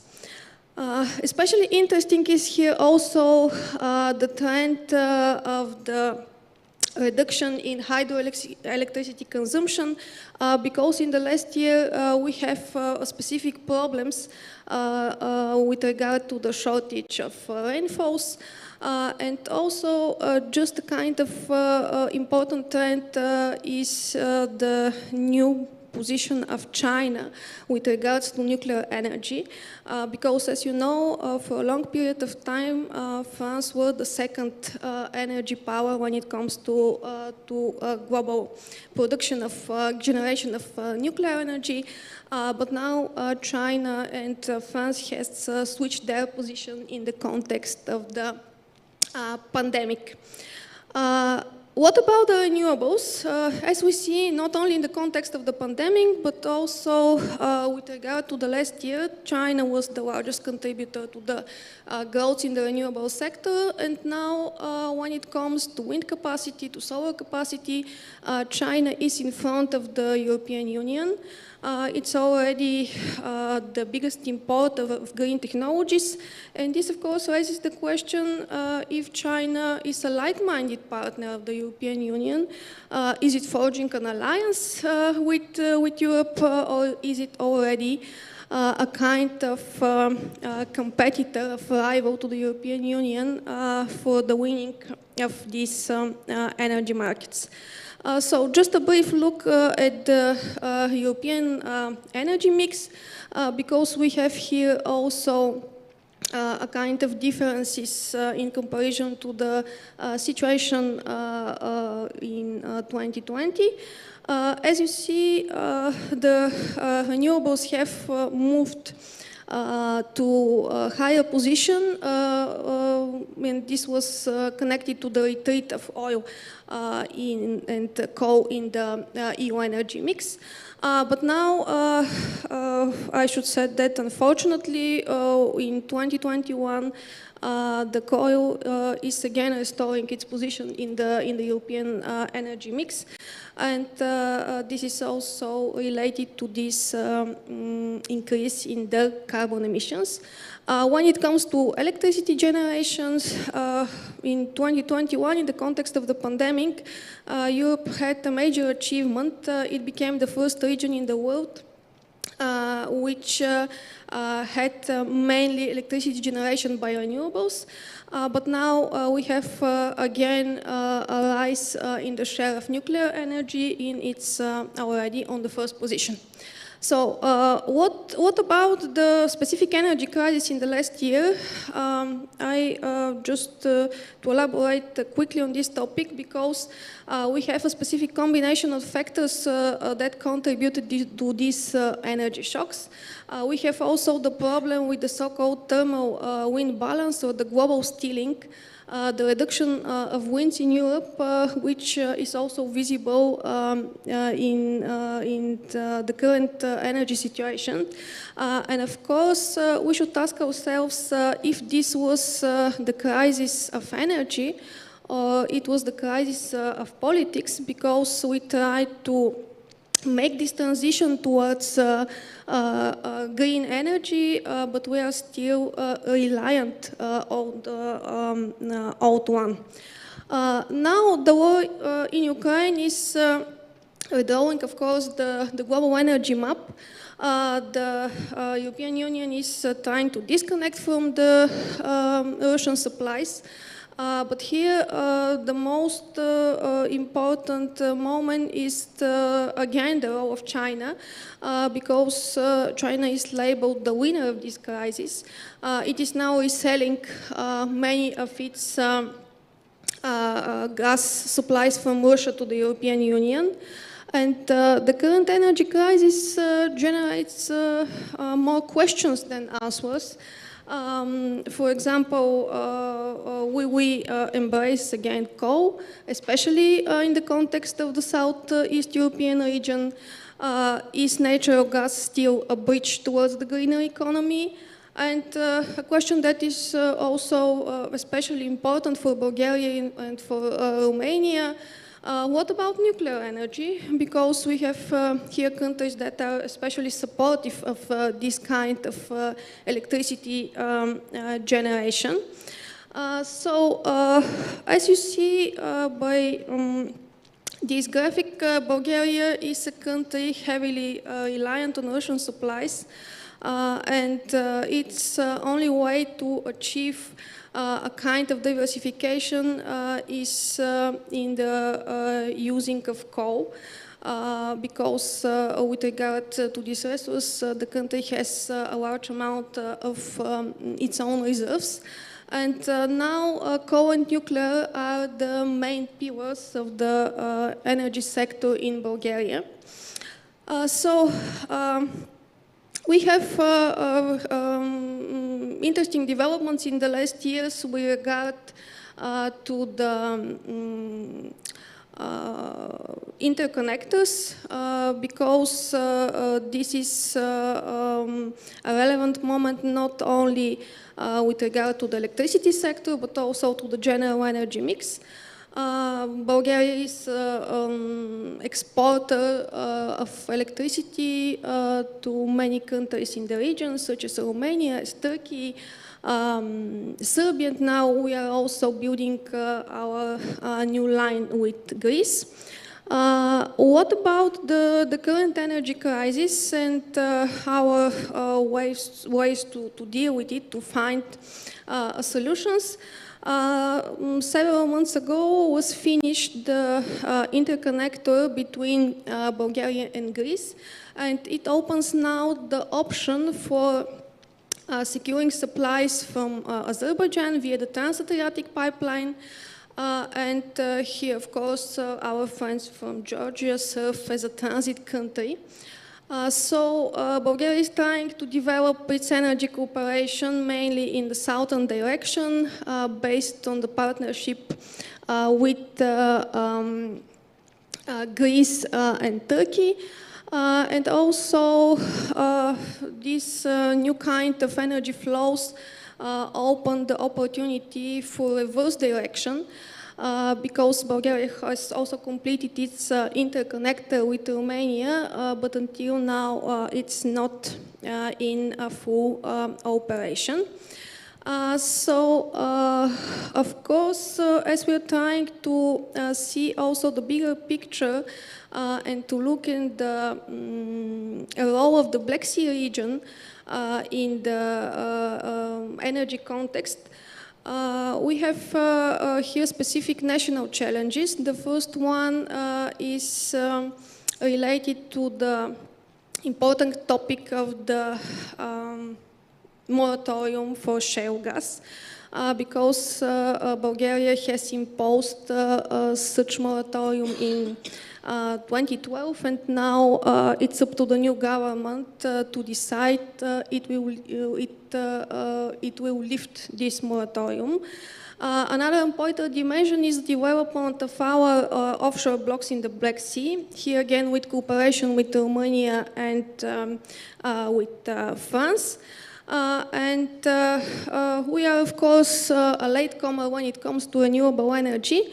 But now I will try to finish my presentation with, again, a kind of questions, because this current energy crisis is a kind of drama for all countries in the region. But we have witnessed that every external shock in the development of the European Union has also served as a stimulus for transformations. And I will finish my presentation with a Chinese proverb, because we have spoke many about China today. And it says that when the wind of change blows, some are building walls, others are building windmills. And I hope that this kind of wisdom will also guide the European energy transition. But for now, in the Black Sea, we have more walls than windmills. Thank you. Thank you for this input, because it was really a good introduction to the topic, to see how it's on European level, how the situation is and how it was, and how not just the war, pandemics affected energy consumption. Let's hand over to Georgia. Mr. Josef Perishkavili has held the position of assistant professor at the Ilaya University since October 2017, and since March 2018 he has been the Dean of School of Economics at the Caucasus University. He has many years of experience working in the private, public and banking sectors. He worked as a senior auditor in the audit department of the State Revenue Service in Nicora and Avers Pharma LLC as an auditor. He also held various positions in GSC Bank of Georgia and Microfinance Organization Constanța. Mr. Berikashvili holds a master's degree in the management program from Alaya State University and a diploma in finance, banking and insurance from Ivan Yakashvili Tbilisi State University, Faculty of Economics. So we talked now a little bit on the European Union, but Georgia faced, we talked before, faced really with the war huge energy problems and has some experience, long-term experience. Yes, we have our history. Thank you for inviting me. It's a big honor for me, honestly. I will talk about our experience with Russia. Now in Georgia, situation in energy market is more or less stable, thanks to Russia, because back in 2006, it was before the war. in 2008, Russia decided to blockade Georgia economically. Not only energy market, but also they banned wine import from Georgia in 2006 also. But that energy crisis was very tough for us because it was January. It was January 2006, and they blasted pipelines accidentally. We see such things nowadays also.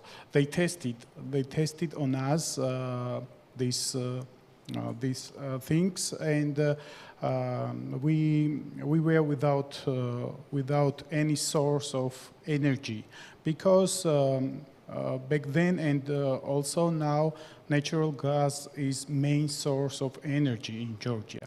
So after that diversion from Russia, we decided to find new sources of gas, and of course we found.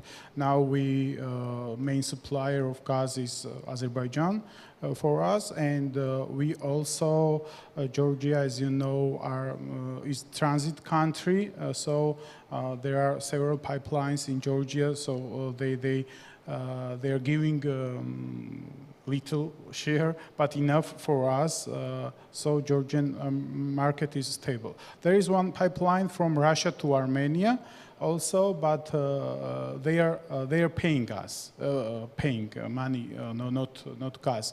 So gas import from Russia to Georgia now is zero.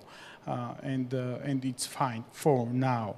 But there are other markets in energy. Fuel market is more complex and more problematic because petroleum and diesel fuel imports are increasing even after the war started. We increased petroleum import from Russia. It's now more than half of our imports. By the way, Romania is the second. We import good petroleum from Romania, but all cheap petroleum in Georgia are from Russia. And it's a problem for us. Another source of energy is not source, but electricity, of course, is important. Main source of electricity is gas, and as I mentioned, we receive gas from Azerbaijan mainly, but we have also hydro stations. We was going to build another one, big one. It should be started last year, but there were huge rallies against this, and we think that it's backed by Russia because they don't want our independence, our energy independence. So lessons we learned from our history with Russia, long history, and last lessons with this cottage of supply is good for us for now because we have main sources and we have diverse sources of gas now in Georgia. So anyone should know that Russia is not a reliable partner, not only politically but also economically, because economic and energy dependence on Russia is dangerous. Russia is always using their economy as a weapon, and this weapon is not against military. This is against ordinary people, and we saw this several times, and it was bitter in 2006. So that was my points. without presentations. I Thank tried not to be like professor. Yeah. But we understood perfectly the situation in Georgia.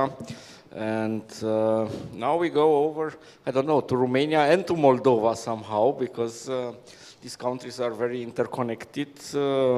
With Ana Otilia Nutsu, in the last weeks, we met more on the plane between Bucharest and Chisinau, as we met here in person. She's an energy policy analyst with, from the Romanian think tank Expert Forum. Expert Forum is one of our main and important partners in the last years here in Romania of the Naumann Foundation. Now we have an important project on building democratic resilience for Ukraine. And she was also short-term consultant on energy for the World Bank in Romania. Her main advocacy and policy research topics include governance reforms in the energy sector, state-owned companies, energy regulators in Romania and the region, focusing primarily on the gas and electricity sectors. For several years, she has coordinated regional research and advocacy projects on faster decoupling from Russian energy supplies, coping with Russia's energy blackmail in the EU and Eastern Partnership countries, and promoting anti-corruption and transparency in energy in partnership with fellow researchers from Ukraine, Moldova, Bulgaria, Hungary, Georgia, Belarus. Otilia is currently co-chair of the Eastern Partnership Civil Society Forum. She has a bachelor from the Academy of Economic Studies in Bucharest and a master in public policy of the Central European University in Budapest. So liberal to the core. Liberal to the core. I'm always see your posts, and you are mainly a singular voice from civil society talking daily about energy. Otilia. Thank you very much, Raimar, and also for your support in general for what we do, and not only here but also in Moldova and Ukraine. I would like to focus a little bit on what has changed recently in the European Union approach towards energy supplies, but also to see how the energy security situation has changed dramatically since the start of the war. Because there are some really valuable lessons, and including some positive lessons, which are, unexpectedly, but I think we are all moving in the right direction, but paying a very high price. So for me, it's quite frustrating that me and my colleagues have been arguing for many years before the start of the war that the European Union should not learn the hard way, but look at the experience of countries who are much closer to Russia and who have suffered exactly what we're seeing now happening in Europe. So Nord Stream 2 explosions, that's exactly what happened in Georgia. The cuts of supplies, the threats and political pressures resulting from it. So I think now we have come to realize that the things are quite different than we thought they would be. And we are actually in a non-conventional energy war with Russia, even though we didn't realize it at the time, since the summer of 2021, so much earlier than the beginning of the war in Ukraine. Because Russia, taking advantage of a favorable for them circumstance in which there was a global rush to get energy after economies were growing post-pandemic, they were slashing gas supplies to Europe, artificially increasing the prices so that we feel the costs. So after the start of the war, I think it was very important for the European Union to realize also that making sure that Ukraine and Moldova are connected to the European grids, in particular in electricity, is something that is really crucial. So Moldova and Ukraine used to be connected to the Soviet system, to the Russian system, and they were planning to join the European grids for a long time. They were, this is a very complicated process which takes years of investments and tests and so on. And as the war started, they were in one of the last tests. They had disconnected, actually on February 24, yeah, they had disconnected from the Russian grid and not connected to the European grid to test for 3 days what would happen if there is no external connection. Yes, can the system be resilient enough to survive? Of course, after the war started, there was no question of going back to the Russian connection. But at the same time, we were still in a testing phase, and it was not possible for Moldova and Ukraine to join the European network. And it was a very quick race against the time for all the bright engineers in the European grids to find a way to ensure an emergency synchronization, thinking ahead of time that if at the time we were talking only about accidental possibilities of, I don't know, an explosion happening in a power plant, yes, not targeted energy infrastructure attacks. But the idea was that in case Ukraine experiences a blackout because of a strike, accidental strike, then the European Union can turn on back the lights. At the beginning, this synchronization was only for emergency situations, and it was a token, an extraordinary token of solidarity from the part of the Europeans, because in effect, the grids were not precisely ready. And there were some minor risks that some uncontrolled flows might destabilize the European grids. This is why at the beginning there was this understanding that there will be no commercial trading of electricity from one part to the other.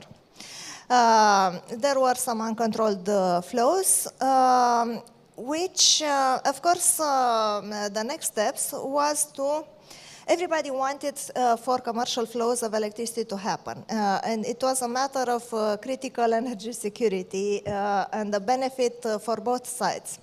So first of all, countries in the European Union who had now very high energy prices, and they were consuming at least a part of their electricity from gas-fired power plants, they needed to get electricity from somewhere else at a much cheaper price. And at the same time, Ukraine needed as fast as possible money to repair the damaged infrastructure. So there was again a race against time, starting in March already, and until September, they increased gradually the capacity to have these commercial flows.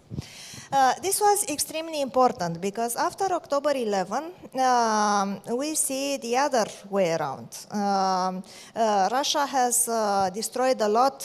Now they say it's about up to 40% of the electricity, of the energy infrastructure in Ukraine.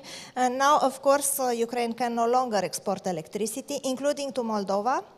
And at the same time, we have to supply electricity to both countries, we meaning the European Union. And we should understand this very well even inside the European Union. Those attacks targeted at Ukrainian energy infrastructure are not only attacks against Ukraine, are attacks against the energy security of the European Union as well. And this is why it's very important for all of us to understand in Brussels, in national capitals, to understand that ensuring the energy security is a regional thing, and we need to show solidarity because only together we can deal with it. What has happened after October 11? And of course, now we see the attacks were not only done, we see them almost daily, but most terribly every Monday. Moldova is very dependent on imports of electricity from somewhere. And I'm talking, when we're talking about Moldova, there is a different situation on the so-called right bank, so Moldova without Transnistria, and the left bank, which means Transnistria. So practically, all the gas that Moldova was buying was from Russia. There is a very complicated and it's very difficult for us to understand exactly how the gas is split between the two parts of Moldova. And also the electricity was being produced, for the most part, in Transnistria, using a part of the Russian gas. Fortunately, actually, this time, because of what's happening and all the evolutions with the war, Moldova for the first time, or Chișinău for the first time, has a little bit the upper hand in the relationship with Transnistria. And it's actually in a better energy security situation than it was a year ago. And this is because this synchronization that I was explaining earlier assured that electricity can actually flow from other parts than Ukraine and Transnistria, and that they can also buy commercially electricity from Romania. And this has been really important because on one hand, Moldova cannot buy its 30% of consumption that it used to get from Ukraine, and the Russian-owned power generator in Transnistria also is doing some, fishy deals without, trying to reduce also the electricity supply. This is extremely important because the major political stake in Moldova right now is what happens with energy. Energy remains the main leverage that Russia has to destabilize politically Moldova this winter, and they have tried to use it as much as possible. But they have less and less leverage to do so. When Ukraine couldn't supply electricity, Romania managed to, we did it quite quickly. We even changed the legislation so that we can come up with needed electricity. And now we are supplying about over 90% of the electricity that is being produced in Moldova. I think the biggest problem with the energy security right now for Moldova is not exactly the unavailability of energy. Even if, let's say, so technically all the electricity that comes from Romania still passes through a line that goes to this power plant controlled by the Russians in Transnistria. But if there is, I don't know, some crazy accident, like we've seen others before, still, there are possibilities for us to transport electricity somewhere else, from other smaller lines that are from Romania, and through a line that comes from Ukraine in the north part of the country. So the situation is not desperate. The only question is, what is the price at which this energy can come? And this is a problem not just for Moldova, for Ukraine, but also for the European Union. And we need to understand that right now, indeed, in general, we have, let's say, not enough energy to cover all our demand. And we need to save as much as possible. I think Moldova did a very good thing in trying to communicate to all the consumers as much as possible that please save electricity between 6 and 10 in the morning, 6 and 10 in the afternoon. I think we should do the same because those are the moments in which electricity is scarce, the demand is very high, and we have to use gas to produce electricity, and we definitely don't want to use Russian gas to the extent possible. And I would stop here and I'll answer questions. Yes, it was the word, I believe, Mr. Ioneva said solidarity, European solidarity, and we witnessed this basically yesterday when Ursula von der Leyen from Chisinau announced aid package of 250 million euro for Moldova. 100 millions being direct support, 100 millions in loans or project, and 50 millions, and maybe that's the most important part. I don't know, it's unforeseen, but it's first time that these 15 millions are really intending to help the most vulnerable people from Moldova to support this gas. So it was one interesting, or in a month from a huge dependency from this power plant, from Russian gas on energy, Moldova was able at the end, with the support, with the strong support and solidarity of the European Union, to shift. And of course, Elizabeth Ioneva put a lot of questions in her PowerPoint, questions that help a moderator to have not one panel, two panels. But we need to talk a little bit about possible solutions. Because also Romania, 3 days ago, I believe, announced that they signed a loan with a US bank of 3 billion euro to build at Chernavod 2 more atomic reactors until 2030. That's maybe one possibility. I go now to Bulgaria, where it's really complicated.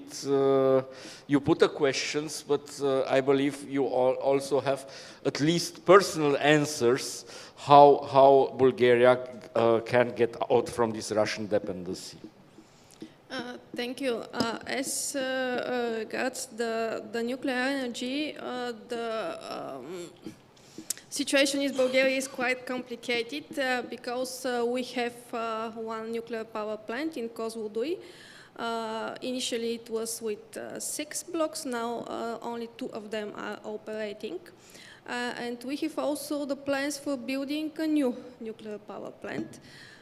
It's not decided yet if there will be again in Kozloduy or it will be a completely different power plant in Belene, because we have a large history of negotiations with Russia about this project. Also, now we are paying our fines for not building that power plant. When it comes to Bulgaria, the society has a especially positive attitude towards nuclear energy. We have a referendum several years ago, and it was highly positive. Comparing, for example, with the situation in Italy, where they have 2 negative referendums, the population in Bulgaria favors nuclear energy and is supportive of the future development of this sector. But there is also the problem with coal. Because, as I mentioned, we have large reserves in this resource, in this fuel. But according to the regulations of the European Union, there is also the need to close them at a certain moment in time. It is not decided yet about this time frame, but this question is very sensitive because our thermal plant complex generates a lot of jobs in regions which are not so highly developed. And it's a question that will cost the head of many politicians in the last years for Bulgaria, because maybe you know we are in a kind of political crisis after several elections and now not solid government head of the state, and energy issues are especially provocative now because every politician in the country is quite unsure how to deal and what position to defend in this kind of crisis. But for Bulgaria, these are the only pillars for the energy sector: nuclear energy and coal. We have, of course, a positive record of hydro energy because we have 13 hydro energy plants. Which are producing extremely cheap energy, and this is a profitable department for future development. But we should not forget that in the Balkans we have over 100 projects for future development of hydropower plants, and this also poses a threat to the hydro resources in the region. About our options for dealing with the energy crisis, we should mention here that energy security requires regional cooperation. And it is an important moment, but we should not forget that not many countries in the region are rich in energy resources. So we should open the Trans-Caspian options as it comes to natural gas, because without these options, only buying LNG supplies from the United States will be not enough. So this is my answer. Thank you. So LNG from US will be not enough, but you talked a lot about hydro energy, and I remind a recent post of you, I believe, with energy plants built by Ceausescu. If they are go not Iliad, then we will deal with it. Yes. Romania has now a clear option on nuclear, and even the European Union made this step back, declaring nuclear energy green. So what are the other options now? And we talked also about GNL, because the interconnection is not finished with Bulgaria, or how is now the situation? Yeah. It is. So, you know, I have this habit. Whenever somebody asks me, answer first whatever I wanted to say in a different context. You know, I'm very enthusiastic about what Romania did in relation with support for Ukraine in terms of energy, I'm talking, for Ukraine and for Moldova. So, for example, Transelectrica is the one who made the clear plan of what investments are needed for Ukraine to join the system, yes? And it was because of that plan that Ukraine system didn't collapse in the first days of the war. And also with Moldova, when the supplies were cut, we rushed to make sure that it is possible for Romanian producers to sell energy, gas and electricity to Moldova. But in terms of domestic policy, we are a complete disaster. There is no opposition per se to nuclear in Romania, but there is this tendency to say, yes, somewhere in 2030 we are going to build something new. Okay, what are you doing today? So all the policy measures that we are making these days are actually discouraging any kind of new investment, whether it's gas, whether it's electricity, investments in renewables. I was looking at what investments took place in the utility scale renewables this year. It was 0, yes, compared to, I don't know, Italy, 5 gigawatt. Yes. And even in nuclear, I'm less concerned about new investments which will happen somewhere beyond 2030. And I'm looking at what happens with the existing nuclear plants. Yes, so reactors 1 and 2. Reactor 1 has to be turned off for 2 years in 2027. And to undergo a major refurbishment. And we don't talk about this. Nuclearelectrica doesn't have the money to do that refurbishment. And the reactor has to be shut down, and we will simply not have it.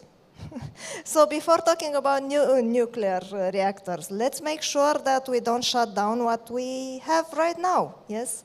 And that's my main concern.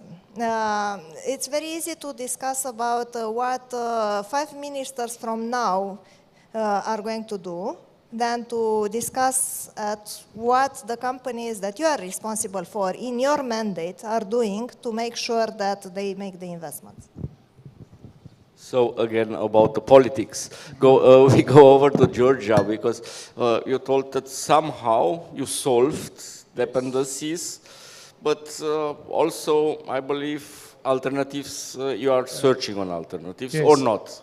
Yes, yes, we need, for now, we are not in need of energy, and we are all settled for now because we have reliable source of gas from Azerbaijan, and we can buy from Turkmenistan also. But these regimes are not liberal regimes, so they are not reliable in long term.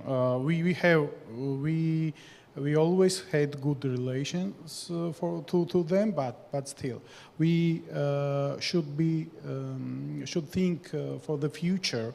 And economy is growing. We had 2 consecutive years double-digit economic growth in Georgia.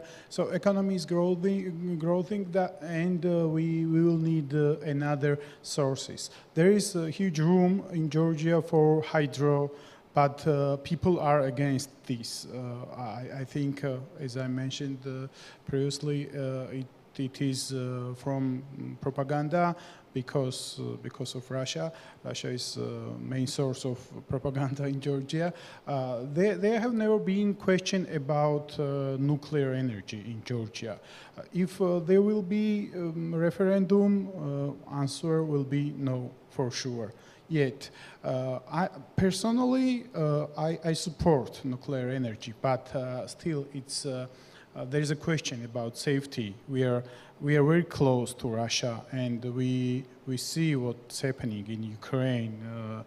There is huge nuclear plants, so it's difficult for now, because Russia has our territories occupied, and we are very close, and the safety of the hypothetical nuclear plants are unclear.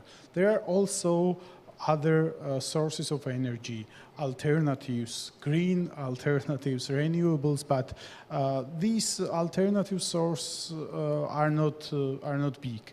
We tried. We have wind, but electricity from wind is only less than 1% of electricity in Georgia. But still, it's we can try another sources.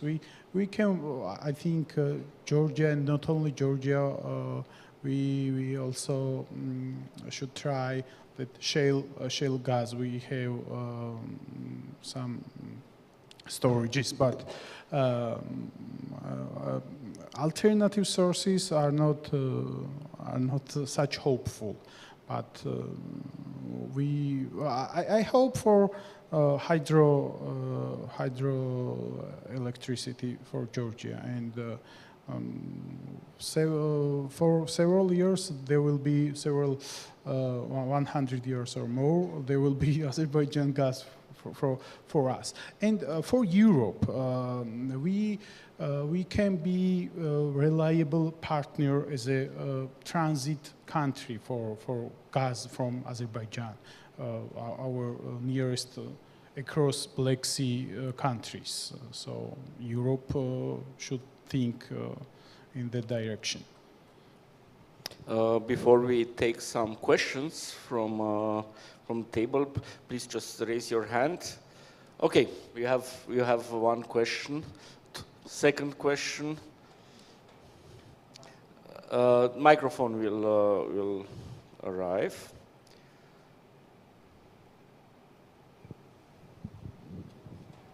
And of course, please present yourself. And Thank you very much.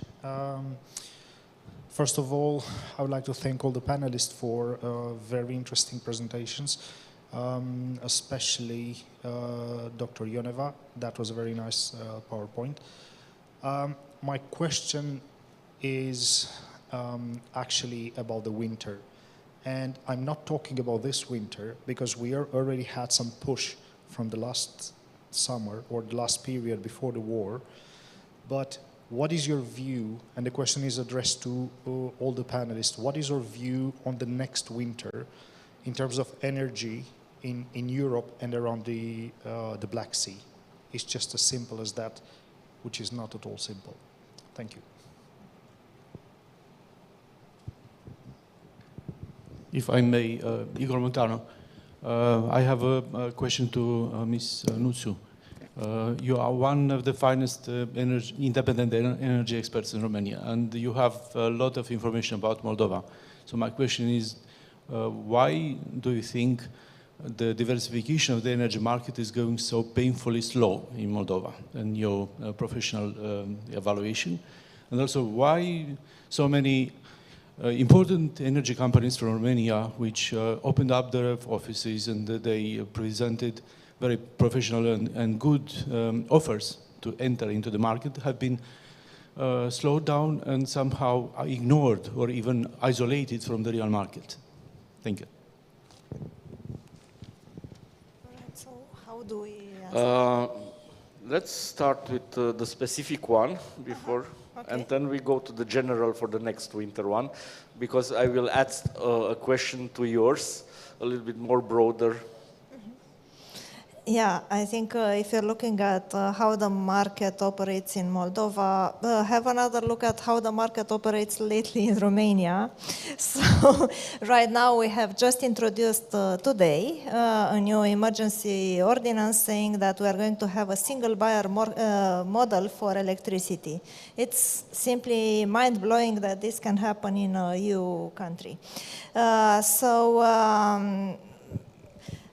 Yes, we have looked together with our colleagues from Moldova at the interconnections between Moldova and Romania, both on electricity and gas for several years.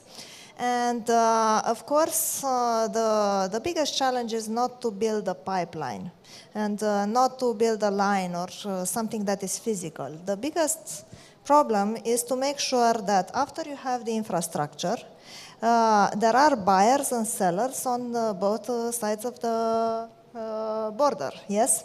And that means that everybody has to follow the same or similar market rules, and you must have confidence in institutions like energy regulators.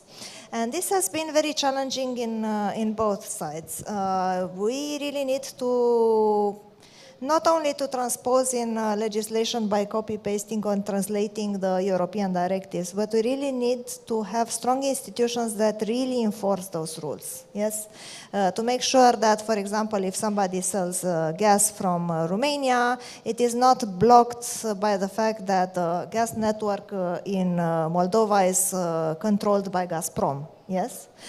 So these types of things have to be settled. It's a long process. I think right now, for the first time, I see real willingness for these things to happen in Moldova, which weren't there. And I would like to recall also the fact that for a very long time, there has been a very lucrative business in both in Tiraspol and in Chișinău with some intermediary companies which were buying gas and doing a lot of fishy deals with MGRES. And that money was being split, you know, in the right pockets. So these practices, corruption and bad governance, are things that really affect even the entry of clean new players in one market, yes? How can you compete, for example, if you have low gas prices kept artificially by Gazprom for such a long time? How can you enter a market when you know that potentially your access to network can be blocked, or you might be underbid by, it's not very easy. I think we are on the right path in this situation simply because we have no choice right now. You really need suppliers from other countries to come and replace what was being controlled by Gazprom, by MGRES, and by other Russian players. About the winter, yes, I think this winter we are going to be fine. We are in a better situation in Europe than we were a year ago. Simply because last year we realized suddenly that our gas deposits, gas storage were empty. And we didn't know why. And we were trying to find, there were a lot of discussions about why certain gas storages were empty. And some players were arguing that Gazprom has a lot of legitimate reasons why they supplied gas from storage instead of pipelines. Yes? Right now we are out of that illusion. We don't pretend that Gazprom is a business like any other business. We have done really painful measures to replace Russian gas and to, I don't know, reduce consumption altogether, replace gas with coal where this is possible. This is an emergency situation. This year we are quite okay, but indeed the challenge is going to be more for the next winter because it will depend very much on how harsh is this winter. If it's very cold, then we are starting the spring with empty gas storage, and we are going to scramble with everybody trying to get as much gas to fill in the gas deposits, gas storage. Last year, we still, or in 2022, we still had a lot of supplies from Russia. It's very likely, and we should start from the assumption that those supplies might not be there anymore. We should start already thinking like that, and we should not rely on, normally we shouldn't be the ones to cut the supplies from, we should just get rid of Russian gas by 2027. It might happen much quicker, and we need to be prepared. Yes, there is a question not only for next winter, but next winters. It's a very difficult question, of course, to answer. But we as Europe, all European Union should think about another sources. And they started to think, of course, in nuclear plants and in other sources, because I think that Europe now knows clearly that dealing with Russia is not reliable, and it will not happen in future. So Europe should think about other sources. I don't know, from Qatar or from United States even. It will not be very easy, of course, because we know numbers. There were a huge supply of gas from Russia via Gazprom, and it will be difficult. But we do not have choice, because it's not poor energy. And with a really unstable government, we had 4 early elections without the perspective to have a stable government. And it's all about politics at the end, even or in energy. How is the next and the next winter in Bulgaria, your prognosis? Before answering the question from the perspective of Bulgaria, I would like to say something else. In my opinion, the future of the energy policy and energy sector in the Black Sea region depends, first of all, of the outcome of the war in Ukraine. And I mean not the winner or the losers of this clash, I mean the outcome for the energy sector. Because we have currently a very distorted picture of what happens in the global energy industry. Russia is now reselling its additional energy supplies to China.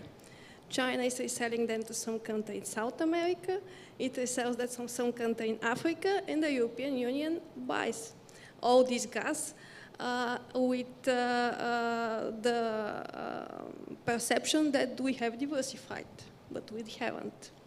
And the revenues of Russia with regards to the energy sector are not so damaged in a larger amount. And I think this is the first important moment. We should not forget this recovering of the energy resources that we're experiencing right now. And this is also the situation with Bulgaria, because we are trying to buy LNG supplies. But it looks like they're from American companies, but it is not always true, because they are this kind of recovered resources. The second factor depends on the future development of energy meteorological research. Because we are wondering here if we will have a nice winter, it will be warmer, it will be colder, and how we will begin the spring and how much resources there will be in our storages. But there is also another important dimension, and it is related to the projection also for the renewable energy industry. Because of the problems in the wind department and also for the hydro energy, because we have witnessed that in the last year hydro energy was in a decline. And as regards Bulgaria, and not only our country, but also the other states in the region, I think that if we were to prepare for the next winters, we should develop more options for energy supplies. And we have here our colleagues from Georgia, and you said that your energy situation for now is good, is fixed, and there is no more complications for now. But could we think that Georgia should play a more larger role in the region as an energy supplier? Because yesterday we have mentioned the idea about the openness of the Black Sea, but it is just a kind of strange idea, and it is not really possible in the current reality. But Georgia has an extremely important ports on the Black Sea coast, and there is also an option to develop them for such kind of supplies to other Black Sea countries, which are in need of this. But it depends, of course, again on the development of the Trans-Caspian options, because for now Azerbaijan and Shah Deniz are fulfilling their role, but it will be also short-lived when it comes to future predictions. So thank you. Talking about alternatives, we didn't address. You just addressed it shortly offshore in the Black Sea about this gas. Short answers would be this for the next 10 years alternative for the countries here to have, because Romania delayed, of course, the extraction of the gas in the continental, on the Black Sea there in the. The more it gets delayed, the less likely it will ever happen. That's the shortest answer. Yes, simply because it's a very big project. It takes 3-4 years to start it. It takes 30 years to run it. and we are getting closer and closer to the 2050 target. Now we are in a gas crisis, but in 3-4 years it's likely that we are not going to be in a gas crisis. There is simply the risk that there will be not enough demand for gas in the future. There is, however, another project which is much easier to do, onshore gas deposits, almost half of the size of the deposit in the Black Sea, Romgaz, Caragele in Buzău. It's 30 BCM. It's the equivalent of Moldova's consumption for 30 years, yeah, or Romania's consumption for 3 years. That would be my first choice right now. So and it will happen. It would happen in 1 year instead of 3-4. So there are some solutions. Are they questions? One last question before we go in our deserved coffee break. Okay. Alina Pop, I'm a social scientist and also a member of the USR party. My interest lies in securing not only the energy, and this is a big problem, securing the supplies, but securing affordable energies. Because now there is a discussion on how to help the vulnerable, the most vulnerable consumer. But it may happen that we will all transform ourselves into some kind of vulnerable consumer. It's a general question addressed to all speakers. In what sense can we imagine that without the supplies of gas coming from the Russian region, can we have cheap energy that will allow, of course, the development of our economies and the well-being and social welfare of our citizens, actually?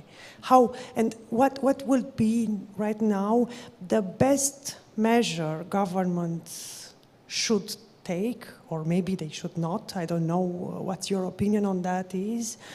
My personal opinion is that I'm very careful. Well, regarding the free market of energy, I'm becoming more and more skeptical about it, given the fact that, as you mentioned, we have on the floor players that are not really companies or economic entrepreneurs. We cannot speak about Gazprom as an economic player. It's a political player that sets prices according to the geopolitical interest of the Russian government and other kind of interests of, I don't know who, but you may guess who I'm thinking about. So can we speak about the free market on energy as a good solution in order to have economic development and a stable market for energy and affordable energy for all of us as consumers? I will put one layer, because you said about the countries, but we need also to think about, I don't know, the European Union. We had the Green Deal, we have the Recover and Resilience Plan. Will be the third plan, the next plan, an energy plan with free market prices, with cap prices. It goes a little bit also puts the European layer on her question, and that will be our looking into the future. Please dare to look in the future.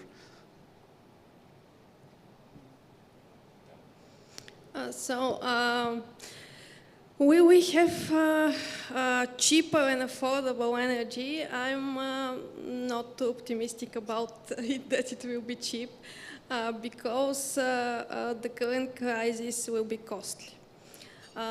Because if we want to find another options for development, that means we need a lot of investment also in the needed infrastructure. And just to add something about the question for the gas sector, Bulgaria will try to develop only its offshore blocks in the Black Sea, but this is also a very resource demanding adventures, how to call it. But when we look at the European Union, yes, we have the Green Deal, we have this focus on renewable energy, but we should not forget that for now renewable energy is still not these options that will contribute to competitiveness. Because the European Union is trying to establish itself as the global leader in climate change, but these efforts have a very highly cost, especially with regard to losing competitiveness on a global level. I just want to share some story from my teaching experience, because I have debated this question with my students several days ago, and I asked them, are you ready to pay higher energy bills just to be sure that there will be a green one, that there will be no environmental problems and ecological degradation? And their answer was, yes, we are ready, because we will have not much of a choice, but we hope that it will be not too late.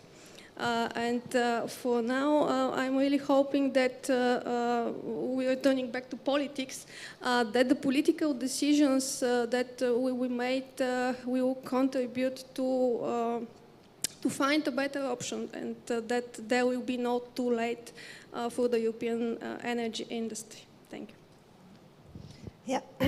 Yeah, thank you. To put it very briefly, the reason why we have very high energy prices is that we have too low supply and too high demand, yes, right now. That's the essence of it. And the way in which European countries have responded to it was to overtax supply to conserve demand.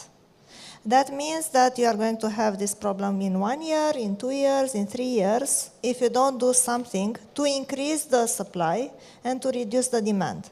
The question is how you increase the supply. That means you encourage investments as much as possible in new energy, in new sources, in new alternatives, in new routes of gas or whatever, yes?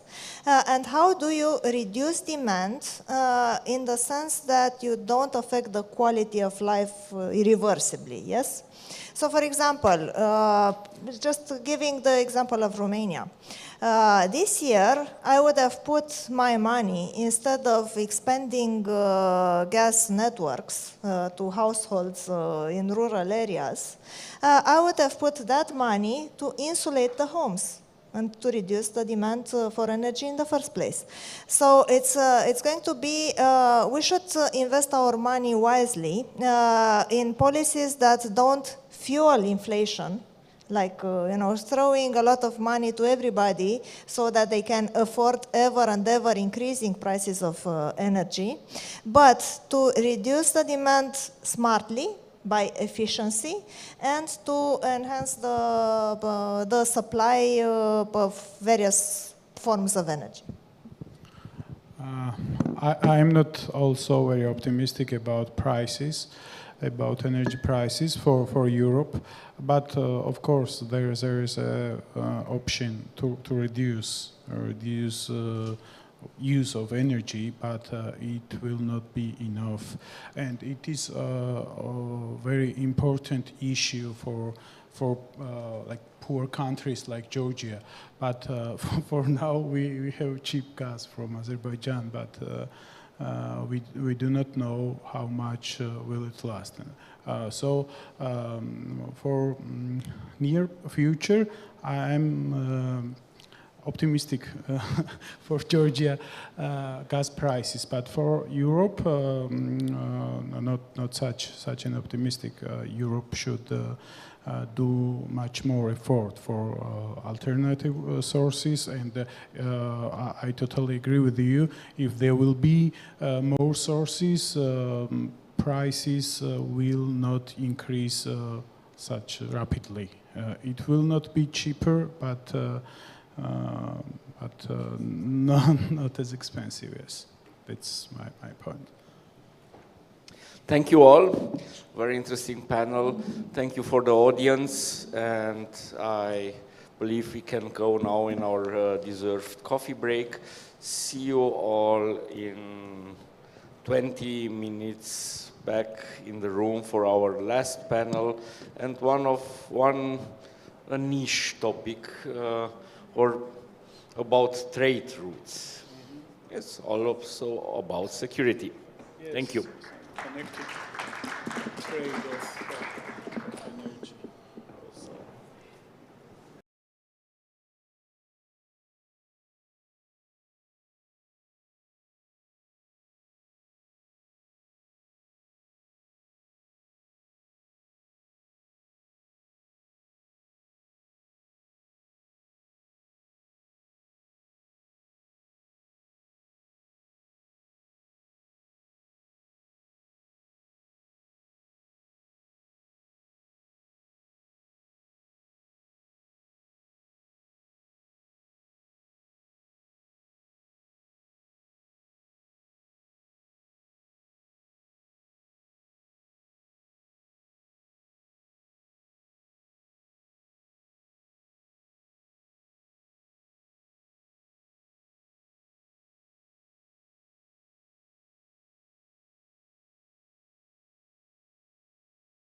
Good afternoon, ladies and gentlemen, distinguished audience.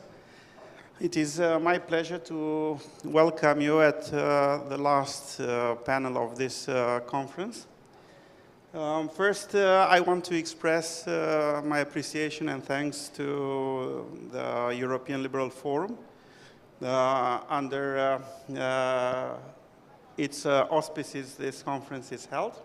There is a strong and representative delegation of European Liberal Forum today with us here. As well, thanks goes to the Friedrich-Naumann Foundation for Freedom. As always, they are the unification platform for many of us, and we have the privilege to meet very often grace to the Friedrich-Naumann network. We are at the last panel, therefore that is a very difficult task to end the conference. At the end, maybe it's difficult to say something new which haven't been said before. Therefore, I will propose to our distinguished panelists to run it in a different way, the panel, and to do it in a more open discussion. We were warming up before coming here. We already tackled the issue, so therefore we will come to the conclusions of our discussions during the coffee break. But nevertheless, I want to have it more dynamic in order to wake up the remaining participants. And I would like first to start with a presentation of the distinguished speakers. It is my privilege to start with our Armenian panelist, Haik Toroyan. I would excuse myself, I need to read about Haik because he has so many things to speak about. I hadn't enough time to remember them all. He is graduate of the Central European University's Nationalist Studies program in Budapest. He holds an BA and MA degree in International Relations from Yerevan State University. He defends his master's thesis titled Challenges and Opportunity for Peacemaking in Nagorno-Karabakh Conflict. Therefore, he is a specialist in security issues. He is working with a crisis management initiative since 2010, and from 2016, he acts as CMI's regional coordinator in the South Caucasus. Previously, he worked at the Armenian UN Association, the OSCE office in Yerevan, as well in the sphere of media and advertisement. Therefore, he will be more accommodated with a more dynamic discussion during the panel. He is regularly providing workshops and lectures for students in Armenia from the Eastern Europe on conflict analysis and conflict resolution, which is very much appropriate for the topic of this moment discussion. The second distinguished guest is Professor Andrian Siroja-Mihai, which I had the privilege to be colleague in the National Parliament for a term. The distinguished professor holds a university degree. He is a doctor in science at the Naval Academy of Mircea Cel Bătrân. He is a doctor in military science and intelligence in our National Defense Academy. And today with us here, he is in his capacity as Vice President of the Chamber of Trade, Industry, Maritime, and Navigation or Maritime? No, Navigation and Agriculture from Constanța. Therefore, one of the best experts we could imagine for this debate. For more than 30 years, he is busy with Constanța, which is one of the major harbors at the Black Sea. Therefore, he's 43 years. So, give me a chance to keep you younger. Last but not least, our panelist, the fourth one is Mr. Dan Ionescu. He is an engineer, and he is a very well experienced. I don't know if it is 30, but maybe you will say something. It is more or less. But we could not attack the topic of trade routes at the Black Sea without having a person from trading, from the industry, from a real guy which is having a strong experience in trade at the Black Sea. He was the chief operational officer of the largest trading company in oil and gas in Romania, which is the Rompetrol Group. He was also vice president of the company. Therefore, his practical, commercial trade, and also operational experience will be added value to our panel. After introducing our distinguished guests, I would just very shortly point out what we expect to having from this panel. I think before it was all said about the security context, therefore we do not need to underline this any longer. We operate ourselves in this context. What we have in face is a decline of trade at the Black Sea due to the security context. At this very moment, according to Lloyd Intelligence Unit, we are reaching only 16%, 16% of the trade volume on the Black Sea previous to the war beginning. Therefore, we are quite low at this very stage. And I think the security context impacts heavily on the trade market. One added constraint to the security context, which will be probably the first line of discussion, is related to the strategic positioning of Russian military presence on the Snake Island, which is discouraging to the trade vessels which are approaching, as well as the military presence on the Black Sea with the battleships, which are obviously discouraging for any trade at all senses. There is also another security element which we would probably hear more from our distinguished panelists, and that is the role Turkey is playing in this game, because this is not only about Russia and Ukraine playing at the Black Sea, it is also about Turkey, because according to the Montreux Agreement, Turkey holds the key to the Bosphorus and Dardanelles Straits. Therefore, Turkey is one of the key players in this region. And as we witnessed some days ago, Turkey banned two military vessels, Russian military vessels, to enter the space of the Black Sea. Therefore, the turbulent Black Sea is not only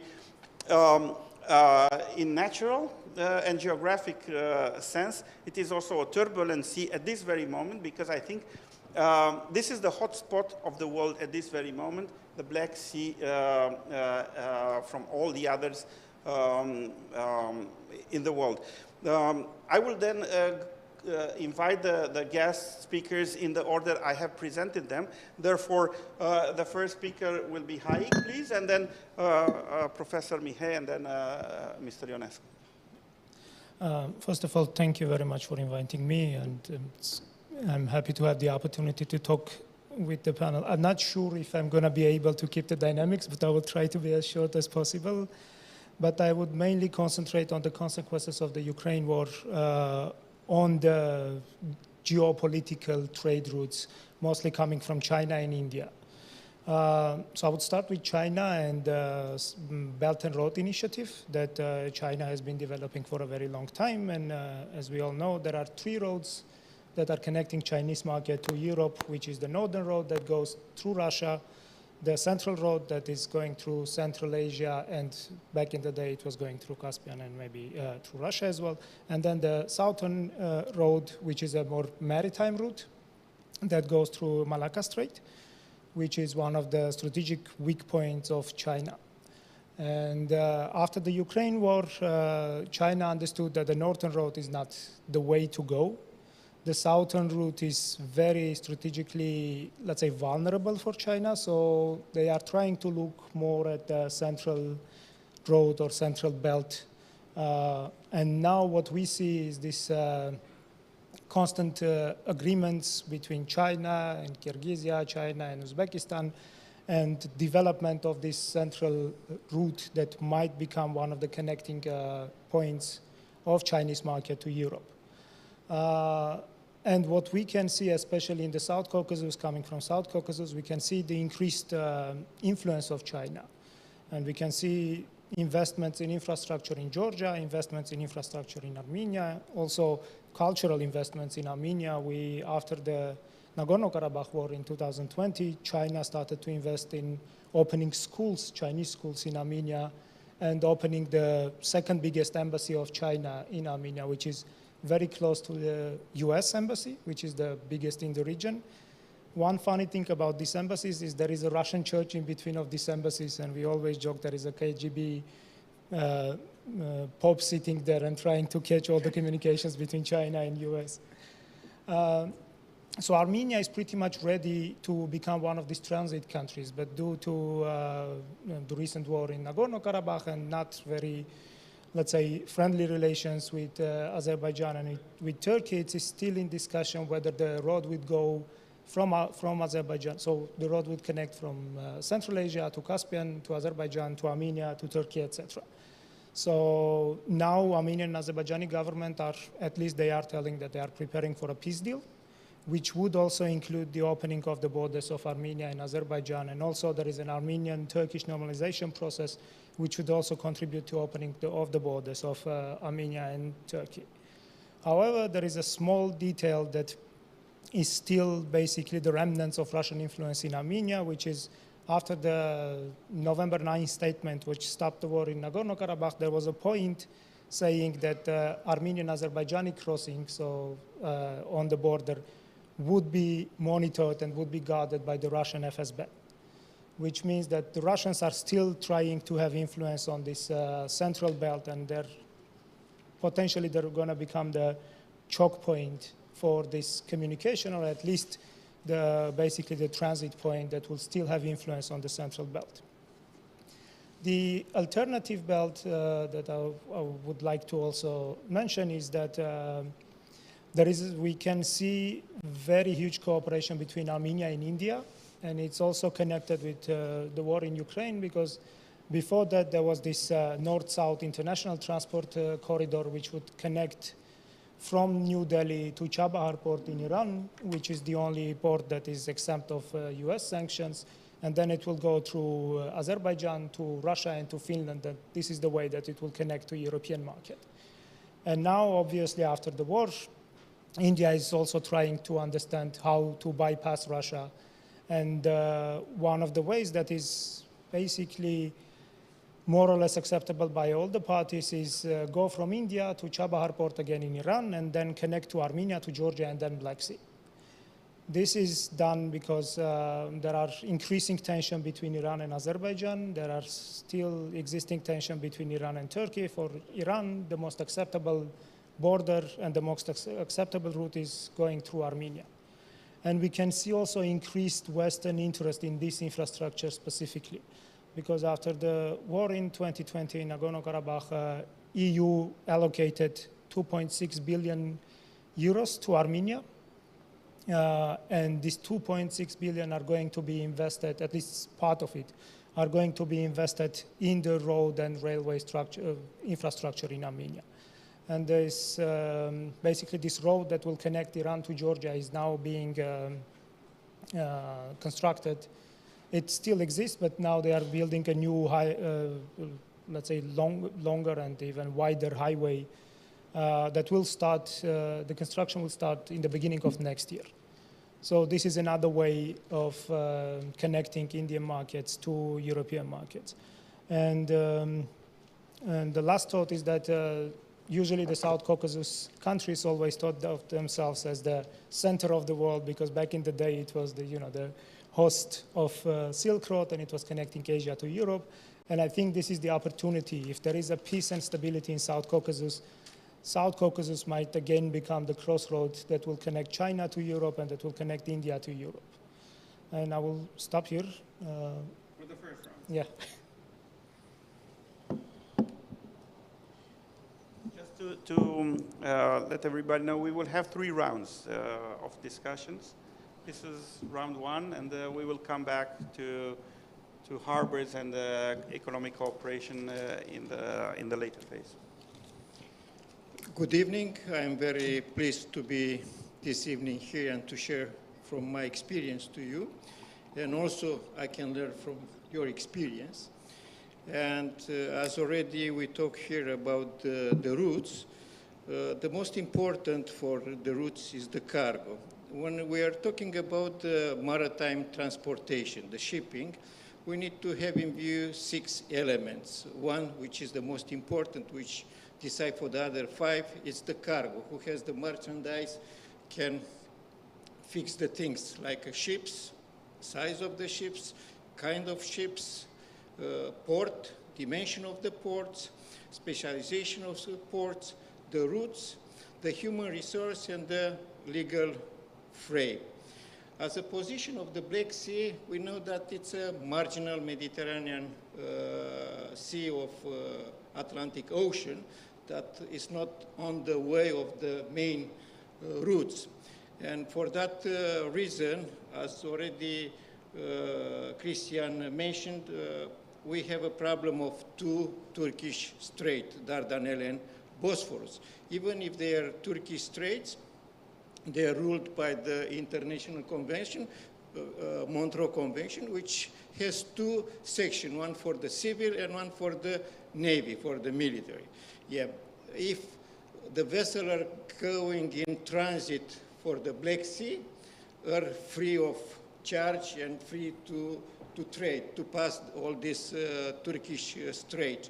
If it's a Navy, it's a problem. The time for visit Black Sea is 21 days. That means any NATO vessel which is coming to visit Romania or Bulgaria or Armenia or other from 6 countries of Black Sea, let's say, they can stay just 21 days. A few years ago was an incident with one warship, American, which has an accident and need to stay in the shipyard in Trabzon more than 21 days, and it was a big diplomatic fight with Russia, because this convention say straight that no more than 21 days. And also the Turkish government has the right to choose which vessel can pass or not in case if something like a war in the Black Sea, even if they are part or not part of that war. The routes, all these days, are more important to talk regarding the security.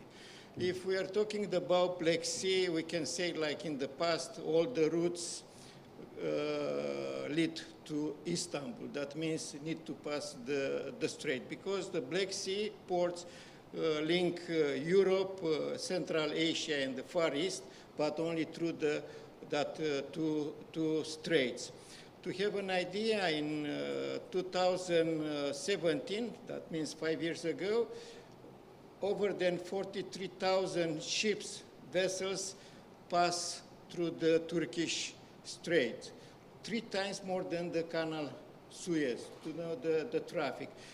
Not so many ships or not so many routes are between the ports in the Black Sea. That means we cannot talk in the Black Sea by the cabotage, by the short sea vessel, like a coastal vessel, which to make the trade around the coast of the Black Sea between Constanța, Ukraine, or Armenia. Or many times they tried to make with Georgia like a ferry Even now we have Romania, even we don't have any other vessel flying Romanian flag, we still have two ferry, Mangalia and Eforie, which is lying in port of Constanța, and we was trying, I was captain many times ago on Mamaia, it was 87, and we tried to manage a line with the ferry, with the wagons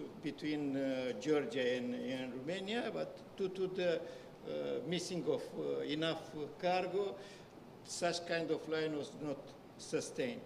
And we can talk about the routes of Black Sea by the traditional cargo, like grain, which all these days still in the market, and the Port Constanța, we grow in the traffic due to the war with the Ukraine, because now the Ukraine, they haven't possibility to load their own, use their own port at the full capacity, and for that reason they use the port of Danube or port of Constanța to export their grains.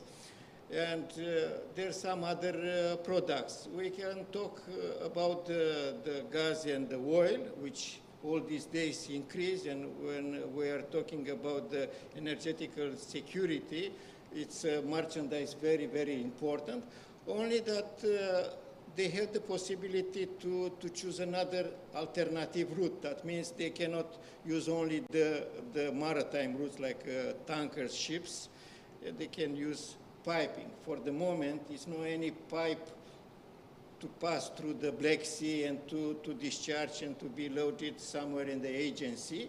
But I understood that Russia has the idea to build with Turkey such kind of line, because, as we already said, with the Montreux Convention, we have a problem, especially due to the past accident in the Turkish Strait. Do not forget that on 15 November will be about 43 years from the biggest naval Romanian accident, the tanker Independența, which was burned in the entrance of Istanbul, Bosphorus.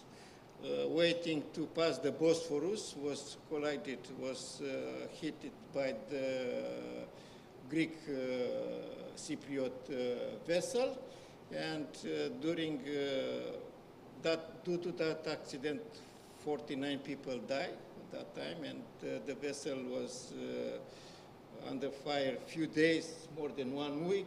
Was the biggest accident, and that was the reason, one of the reasons that the Turkish government, even if now the President Erdogan said that it's a crazy idea, but they still running such idea to build the North Istanbul Canal, which to link Marmara Sea to the Black Sea. They said that will be more safety.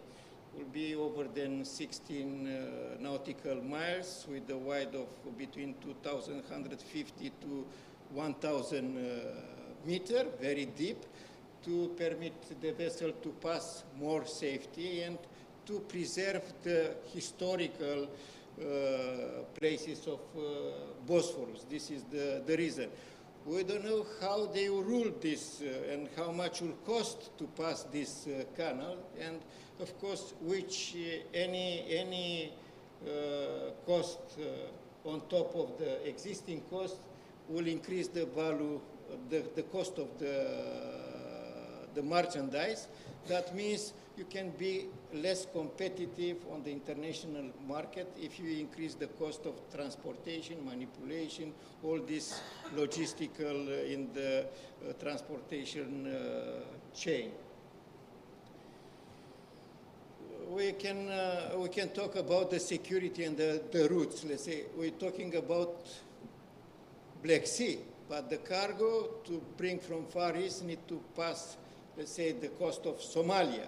We know that what means Somalia is one of the highest and the hot point, which the pirates, it's like a criminal organization. They seize the vessel and they ask a lot of money.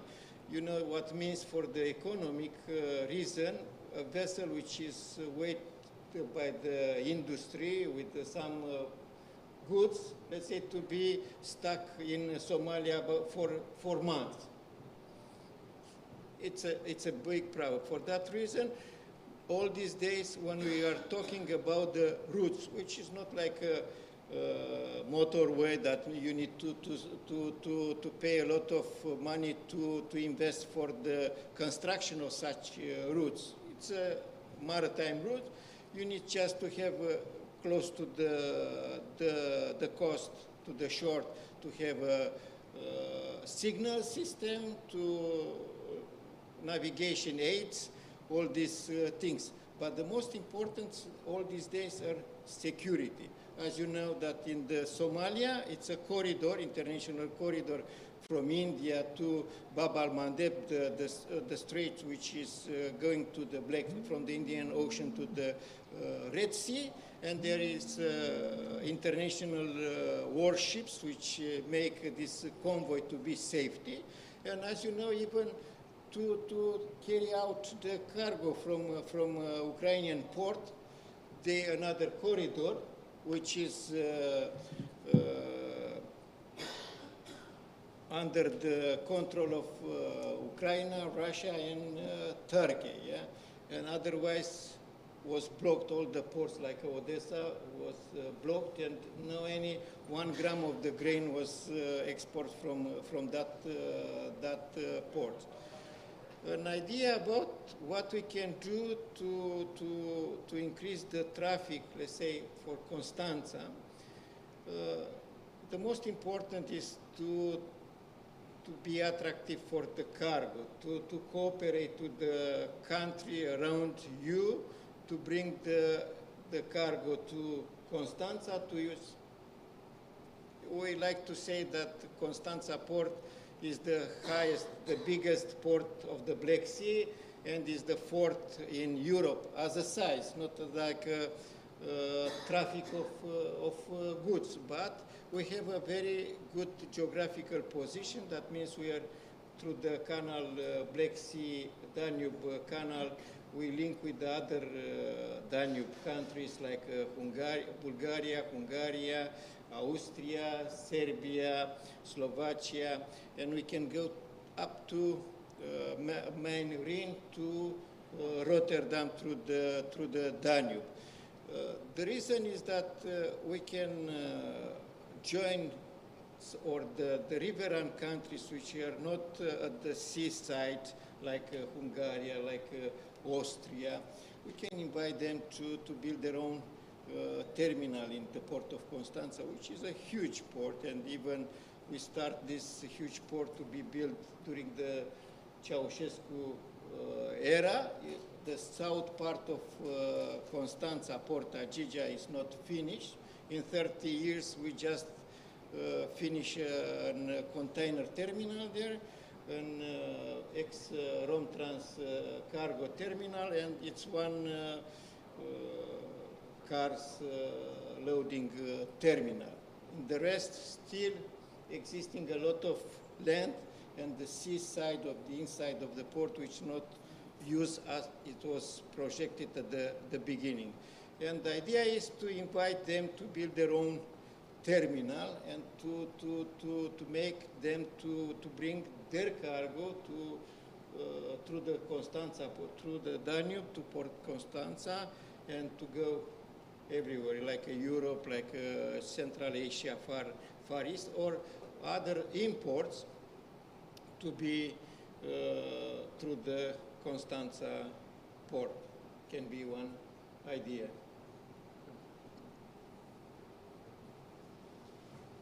Hello everyone. Hello everyone, and I'm very glad to be here with you to have a short discussion, if you want, about how we can see and interpret today's situation relating to Black Sea trade flows. And I would like first of all to thank you for inviting me here, and to go on. with my speech today. The first question is something like that. Is Black Sea a real border for European Union or not?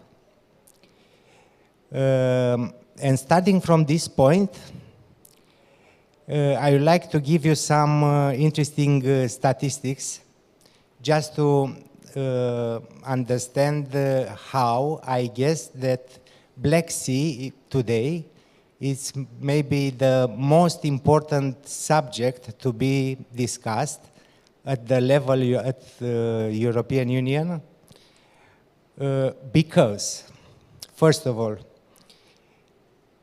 Black Sea can serve around 350 million people around it. I mean, the countries which have direct access and the onshore countries which could have interconnections with Black Sea. The second numbers which I'll have to give you is that today Black Sea can support only 15 to 16% of the entire imports in European Union. All the other flows are going through Marseille, through Rotterdam, Anvers, or Hamburg. So, the question is, can we have the capabilities at the level, again, at the level at the European Union Commission to integrate the flows in such a way that Black Sea coast could increase their flows in order to save money for all the customers around or not? My point of view is yes, because the optimization of the flows has to be the most important, the most important subject to be taken in consideration.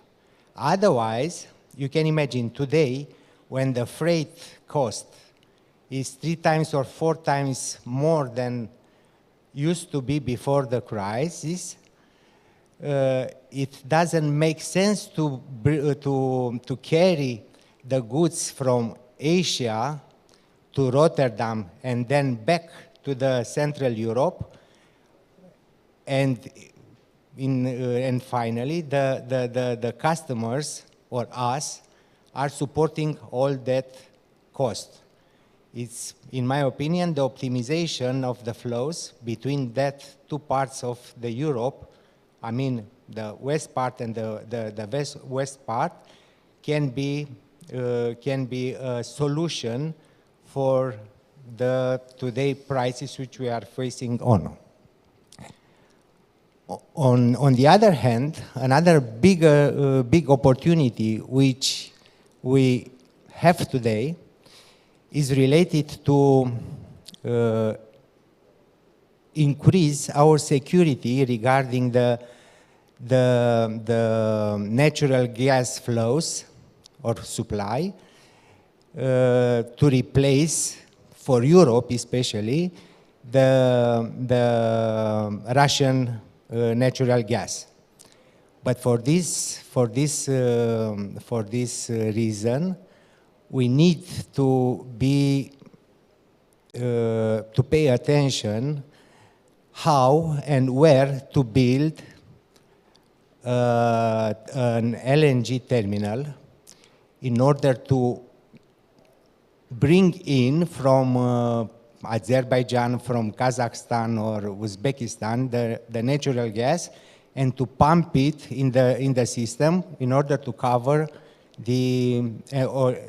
and to replace in the same time the needs of the Europe supply. And this is another opportunity which we could have to take into consideration, is related to the project of China, which was approved in 2015, I guess, correct me if I am wrong, related the project called One Belt, One Road, which is supposed to be built in order to bring containers from China and to be carried up to the Central Europe. In this project were taken part countries like Ukraine, Hungary, Poland, and Austria. Now, having in mind the situation of Ukraine, I guess that it is a huge opportunity to do all the necessary due diligence in order to jump in this project, because the volumes and the trade along this route it's significant for every participant on this project.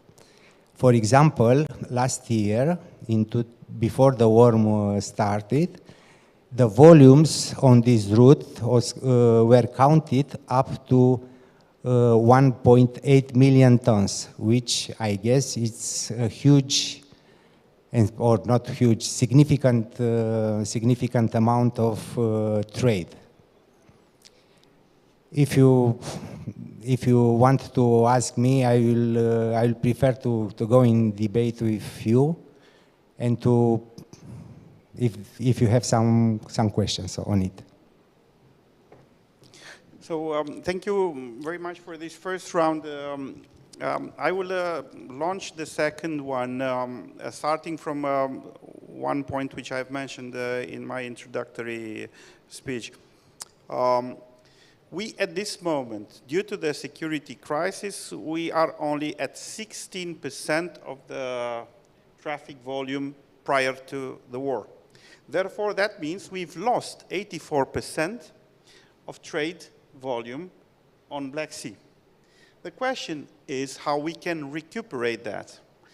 Despite the fact that we have the Black Sea, we can consider geographically as being at the margin of some maritime routes. But the terrestrial connections or the channel connections, especially to the Danube-Rhine channel, place somehow Black Sea in an opportunity trajectory if the actors on the Black Sea are willing to cooperate. And the second part of our discussion is, what do we see in the Black Sea region? Cooperation or competition? Because we have 6 riverine countries of the Black Sea.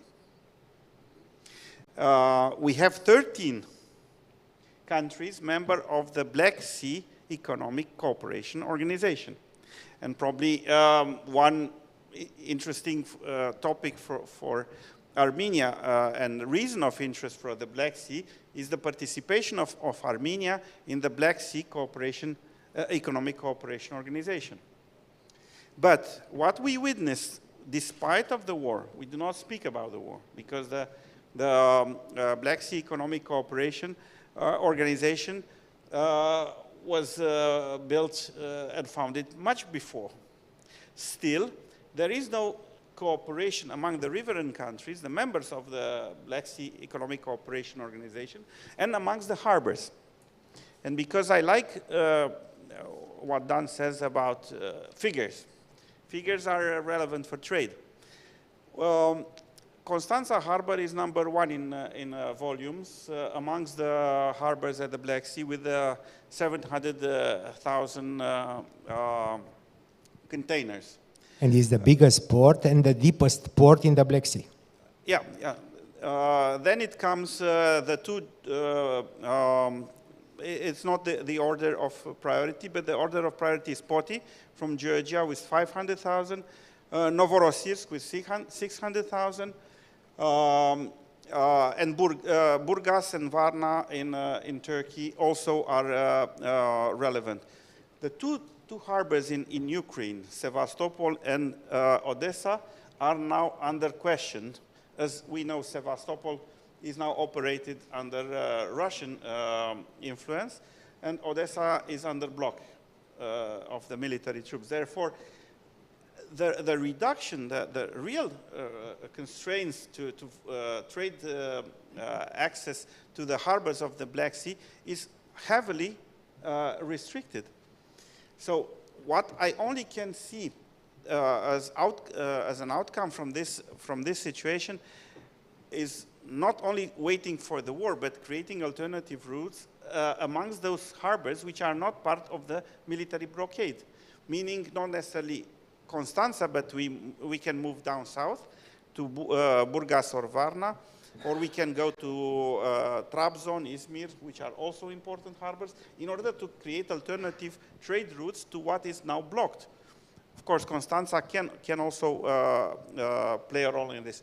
So the question stays, and that will be the provocation, the challenge to the speakers. Are we going to leave for this period of time the competition amongst the riverine states aside and move to cooperation instead of competition? Or are we going to only continue and deepen our competition at the Black Sea? May I? Let's take the same way. Haik first, and then Professor Miguel. Okay, thank you. Is it on? Yeah, okay. Actually, your question is pretty much a bit touching my previous points about alternative routes and reconfiguration of this One Road, One Belt initiative. And from what I see and what you mentioned already, security is pretty much a big part of it. And what we see, at least in the South Caucasus, is this dedication from EU and also from US to bring peace and stability in South Caucasus. Sometimes it's more successful than others. Like we can remember Charles Michel's mediation within Georgia in internal politics of Georgia, which pretty much failed. But now we see more active role of EU in the Armenian-Azerbaijani conflict mediation. And this pretty much contributes to what you initially said about reconfiguration of the roads and routes. So what we see now is this, if there is a peace, if there is a stability in South Caucasus, this north and south corridor that will come from India to Iran to Armenia to Georgia and then Black Sea, which most probably is going to connect the port of Poti to other Black Sea ports. And if and when Russia loses the war, also will include Odessa. This is one of the alternative routes that is now being built, and we can see the construction every day. At least in Armenia, you can see it. In Georgia, you can see more and more roads are being constructed. In terms of Chinese Belt and Road Initiative and reconfiguration to this, let's say, central belt, it has started even before the Ukraine war. It started right after the Nagorno-Karabakh war ended, and it was basically a puzzle that started to connect step by step.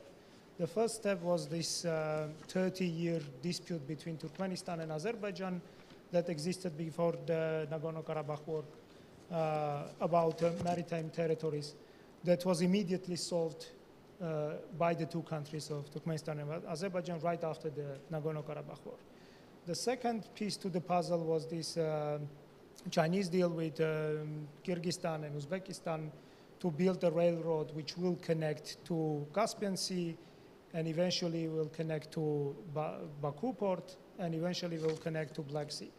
Whether it will include Armenia or not, this is a question for debate, and the future will show, but there is Soviet infrastructure that can be used for that. That was, back in the day, was connecting Baku to Yerevan and Yerevan to Kars and then to Turkish ports, but also connecting Yerevan to Tbilisi and also to Poti. So this is pretty much now the issue if this will include Armenia or not, but clearly we can see that China is investing more and more in this central belt. And this central belt will include Caucasus one way or another, and will bypass both Russia and, well, Ukraine until it comes to Odessa. So I think I answered your, hopefully I answered your question. So in EU basically helps by ensuring security and trying to reach peaceful agreement between Armenia and Azerbaijan, tries to ensure this new configuration, reconfiguration of roads.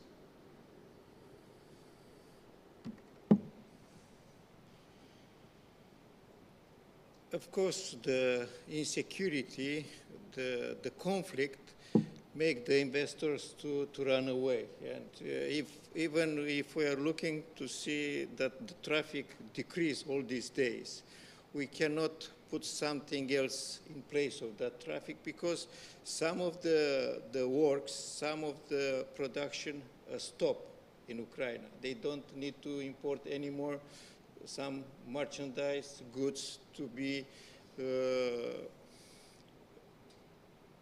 relocated in Ukraine. We need to learn from China. In this globalization world, we see that the cargo, most of the cargo is coming from China. And China is very interested to bring at a competitive cost their own goods. For that reason, they invest a lot in this logistic chain, like a belt, like silk roads, because they like to have their own operation companies, which means to control the cost of the goods. We was talking in the coffee break about this. We need to build a culture how to sell our goods. That means if we are talking about Incoterms, the way how we deal by the contracts, the selling and buying of the goods, if we are looking just the free on board, just to load the cargo, our cargo on board of someone which charter the vessel, which book the vessel, we will not control the cost of the transportation. If we will try to control all the logistic chain, that means to sell our goods like chief or calf, that means cost, insurance, freight, that means we're like sellers. We book also the vessel, that means we control where we operate that cargo, how much will cost the operation of that cargo, how much will cost the freight of that cargo. That means we will control the price of our goods from the factory up to the buyer, because otherwise we can input some prices which are over the market, and even if we have a competitive at the factory price cargo, at the seller door, our cargo can be more expensive than the market the price. That means it's not a competitive, and we will lose the buyers. They will be orientated to buy from somewhere else. That means it's very important, like, to have this mentality, as said by China, to control, to have a control of the operation terminal, to have a control of the ships which are transport our cargo. Our colleagues said that the freight increased 3 times. To not forget that the cost of the bunker, the oil which is burned by the vessels, increased also 3 times. And to not forget that even if, let's say, cargo is going to Rotterdam, that means another 7 days that is coming to Constanța. Coming to Constanța or to the Black Sea, the voyage will be short with the 7 days, let's say, if it's coming from far away, from everywhere. That means from Suez, when we pass Suez, if you go to Constanța or to Black Sea, it's about 2 days, 48 hours to be in the Black Sea. To go to Rotterdam is about 7 days. The freight maybe is cheaper if you go to Rotterdam, because they have some good facilities for the ship owners, for the operators, and also you don't need to pay any tax for the Bosphorus, for the Dardanelles. Even if you are free to pass this Turkish Strait, sometimes due to the weather condition, you need to stay in at shelter in Istanbul Road, maybe for 1, 2, 3, 4, 5 days. That means every day means cost, which increase the price of the goods finally. That means we need to have the intelligence to find a way how to manage the full chain of logistics and to cooperate. For the moment, unfortunately, it's a competition in the Black Sea. Even if we were talking about forum, I was the vice president of the Technical Parliament Assembly of the Black Sea, and I can say that I never see a project, economical one, finish from the starting and to finish. We're talking about the roads around the Black Sea, which to be connected all the countries around nothing happened up to now. Yeah? Even in Romania, the project was not through the Constanța, was through Bucharest, some others, because each one has their own interest. Even if we're not passing the personal interest and we're looking for the common interest, let's say, to find the most good way for us to cooperate in the both part benefit, to be win-win, never will happen in the Black Sea. To respond to your question, how is the best way, the cooperation or the competition? I would say that the cooperation has to be first. Of course, that competition is the way of progress, and we can count the competition as a added value to what we have on a normal way. But cooperation was tried to be done for many years. You know, each of the riverine countries of Black Sea tried to find together some solutions. Unfortunately, we remained on a logistic side as we were before 1990. So most of the flows are following the same route. Even through Primorsk, with the exit gateway to the North Sea, or to Novorossiysk, talking about the Russian energetical products, or from Novorossiysk or Odessa to the Black Sea exit, the logistic remained more or less the same. There were some trials to build a bridge over Black Sea, but unfortunately today we have still nothing, and we are still prisons to Russian flows. The question is, with war, with no war, the figures remain the same. The question is how we can accelerate a process, and in my opinion, this process to be led by the European Union, in order to bring concretely on the same table all the countries which have direct or indirect interest on the Black Sea flows, in order to, to complete the supply chain, which basically no one are paying attention to take into consideration, the implication of, how is call it, ignoring, you know, all the pieces which are making the supply chain. If we are failing one or two pieces, these pieces are reflecting directly in the final price. Who is paying the price?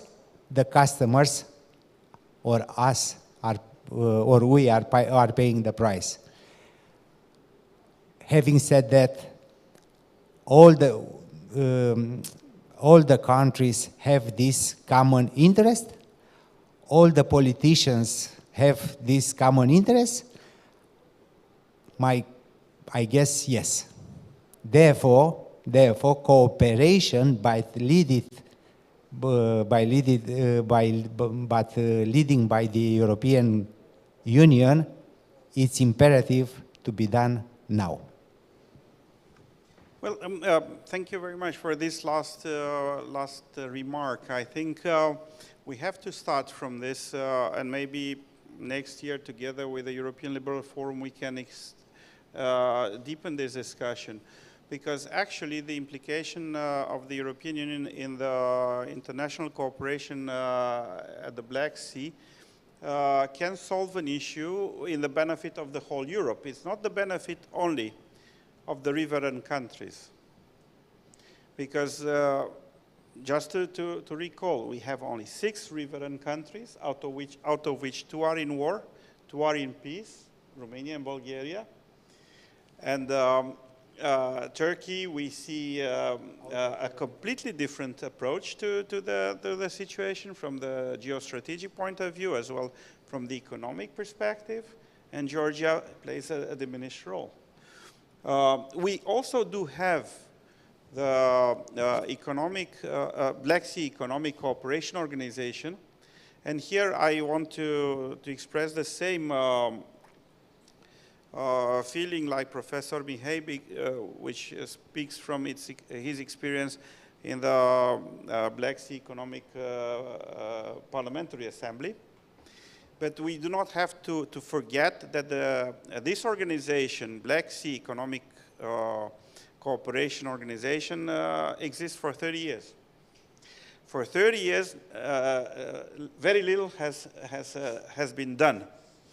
Now, for 1 year, the Secretary General of the Black Sea Economic Cooperation is a Romanian. Therefore, I think speeded up by the security context, we need to look into this frame of cooperation because after the founding in 1992 of the Black Sea Economic Cooperation, in 1999, the organization was internationally recognized. Therefore, it has full and legitimate international power to act. Still, this is an international frame of cooperation which is inactive, especially in the times of today. So what we need, if we speak about international cooperation, we need to address the existing mechanism, and this is one in place, unfortunately, held in its highest position by a Romanian, and still acting very little in covering the gap and the shortage of 84% losses on traffic volume on the Black Sea. So this has to be addressed somehow, and your idea to having the European Union involved in this can boost up this existing organism, which is not doing, probably not having all the right tools to act properly according to this high level of expectation. But still, before the war, 1 year ago, they were not acting anyway. So I don't know if war or no war makes any difference for the Black Sea Economic Cooperation Organization. So we need to address that. We need to put more strength behind the European Union to understand that by unleashing the potential of the Black Sea, all the European single market will benefit. It's not only for the riverine countries. And to come out to conclusions of this panel, because there were 3 elements which very importantly were underlined by our prestigious speakers. number one, what we need to do, we need to work out alternative routes. If major routes are blocked due to the Russian-Ukrainian conflict and some harbors, due to security or military vessels, Navy ships' presence, are going to be unoperational, we need to create alternative routes, because it may be that the climate, the security climate, will not cool down and have crystal waters.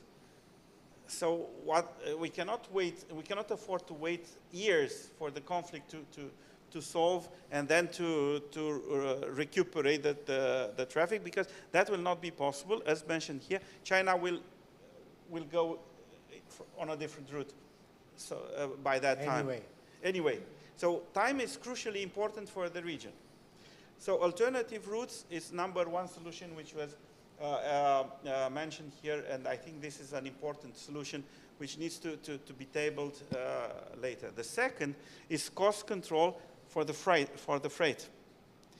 Because if cost control is a very interesting tool for bringing out goods from the market. The idea of Turkey to create an alternative channel to Bosphorus and Dardanelles, operated by under the International Treaty of Montreux from 1936, is somehow limiting the Turkey's potential to control the whole traffic. By operating its own channel, that will give exclusive rights to Turkey to decide on who's passing or not the channel. So that is to be later decided, but you have to see that that will not be a channel so far operated under international treaties. You know, it was a joke. Sometimes we said that Black Sea is a Russian lake. That means it will be a Turkish lake at that time. It will be a Bosphorus channel. Yes, and the third solution, which this is my concluding remarks, but the panel will not end with me. It will be ending with our speakers. But from my side, I will not come back speaking. The third solution, which was mentioned here, it is to increase the logistic capacities on the harbors on the Black Sea. Those which are operational, but also those inoperational, to be able to cope with the future demand. Because if you restrict yourself to expanding the logistic operational capacity, you will have no time when the war will end to increase your capacity, because these are projects which are taking 2, 3, 5 years. So it is now the very moment for the riverine countries holding harbors at the Black Sea. And Professor Mihai also gave an interesting idea to operate Constanța Harbor, the largest harbor in the Black Sea, in a multinational perspective, dimension. But anyway, you need to prepare to take over the flows of the goods, the commodities, when waters will cool down. So these three elements, I think we can include as a conclusion of our panel. Alternative routes, cost control for goods, and logistic capacities under the umbrella of international cooperation, I think are some. I think it is a concrete result of our discussion, and it is not just a nice talk. For me, I'm done. So I just let you comment on what I drag out as conclusions before you drew yours. I just like to say, plus on the freight control, as big the vessel it is, the freight it's less. For that reason, we can take example of the port of Rotterdam or Marsilia or Hamburg or Anvers, which they bring big vessels, large vessels with merchandise from Brazil, from China, from everywhere. And after that, with the inland vessels or by the land transportation, they supply the other country in the Central Europe, in the North Europe, also in the Black Sea, because all the countries around the Black Sea have needs, like a coffee. It's instead to bring a small ship with the coffee, let's say from Colombia, from Brasilia, and to pay a lot of freight for that small ships, you can bring a big ship with low freight. You can discharge in the hub port, like a Constanza or the others, which if we cooperate and decide that means for this kind of cargo, this will be the main port. And after that, this around the Black Sea to be supplied with the small ships. In this case, we can develop also these short sea routes in the Black Sea. It's not that we invent the wheel now. They done in the past, and we can just copy and to do in Constanza. The most important, we said, is the cooperation. And to not forget, we have an historical example, Sulina Channel. When it was built, was under the power of the European Commission, like France, Germany, the others here. And to not forget, at that time, Sulina was one of the most economical and cosmopolitan city. Now, all these days, Sulina, it's nothing. It's zero, no any other traffic. But at that time, because it was the interest of Europe for the Romanian grain, for the Romanian timber, and for the Romanian oil, they found the solution and how to cooperate and to bring all the goods through the Danube through the Sulina channel. Thank you. I'll just quickly conclude, because you did such a good job at concluding our topics, that I would just add that at least now I think there is a big opportunity for cooperation, because there is a common enemy, and everyone, almost everyone engaged in Black Sea and in Europe, they see the big North Bear as a common enemy, which creates an opportunity for cooperation and which creates an opportunity for unity. So I think this is a very timely way to cooperate and to support Ukraine and try to cooperate in general in and around Black Sea. So my hopes are optimistic about cooperation. So let's see what comes next. Yeah, I strongly believe that Black Sea could become one of the most important entrance for flows in Europe, as long as we are sitting around the table with the numbers in front of us, having in mind the most important common interest, you know, the citizens and how the prosperity the citizens could have. Otherwise, probably we'll continue to be in this rotating circuit, which everybody is looking for their interest locally, and the problematics of the global problems will remain, and in the end of the day, the construction of the supply chain, which I mentioned before, will be not able to be done. With this being said, I want to thank all our distinguished speakers. I thank you all for your attention. As a final remark, I hope everybody knows why Black Sea is called black. And why Black Sea is not friendly for leisure sailing. Because sailing on the Black Sea proved to be very dangerous. Black Sea turns out black all at a sudden. It becomes stormy in no time. And I think as a metaphorical ending of our conference, Black Sea region, let's hope the Black Sea will not stay too long black, as it is now stormy, and waters will cool down, then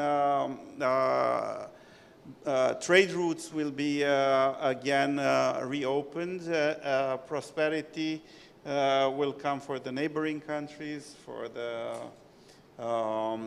countries member of the Black Sea Economic Cooperation Organization, and throughout this cooperation to whole continent of Europe, but not only, because Asia, Europe are connected throughout this route, and I think we need to hope for a peaceful and clear water of Black Sea sometime in the coming near future, hopefully.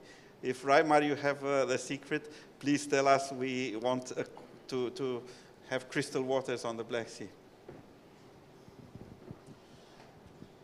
I definitely don't have the secrets, but I thank you all attending our two-day event.